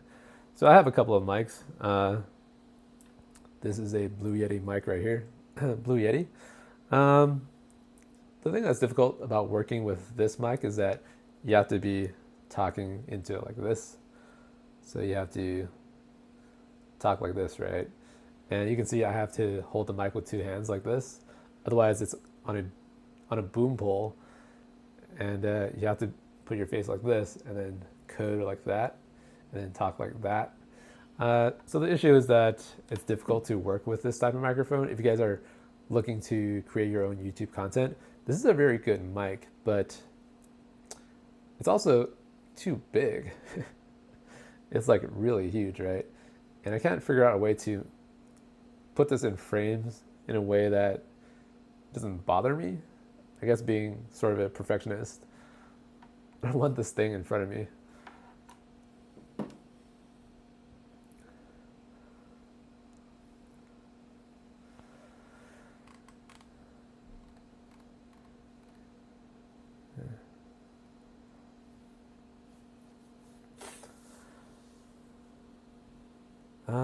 So the app Lux Radio, what service do you use to validate the phone? So there's a lot of free services. So Facebook has a phone authorization thing. Twitter has the digit service.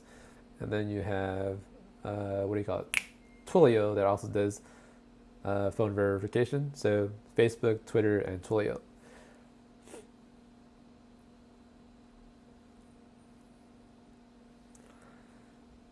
Yeah, the Blue Yeti, the quality coming out of the Blue Yeti is like pretty amazing.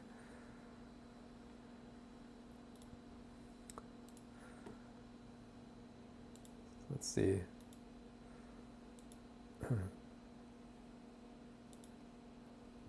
Okay. Testing. No, I think this is still on my... Yeah, it's not on the Blue Yeti yet. Yeah.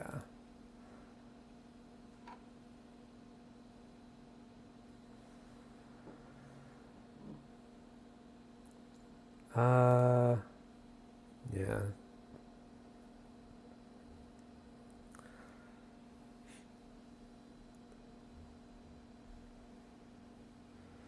Okay, so good things to know early on is list view, collection view, core data, parse JSON, and segue. Yeah.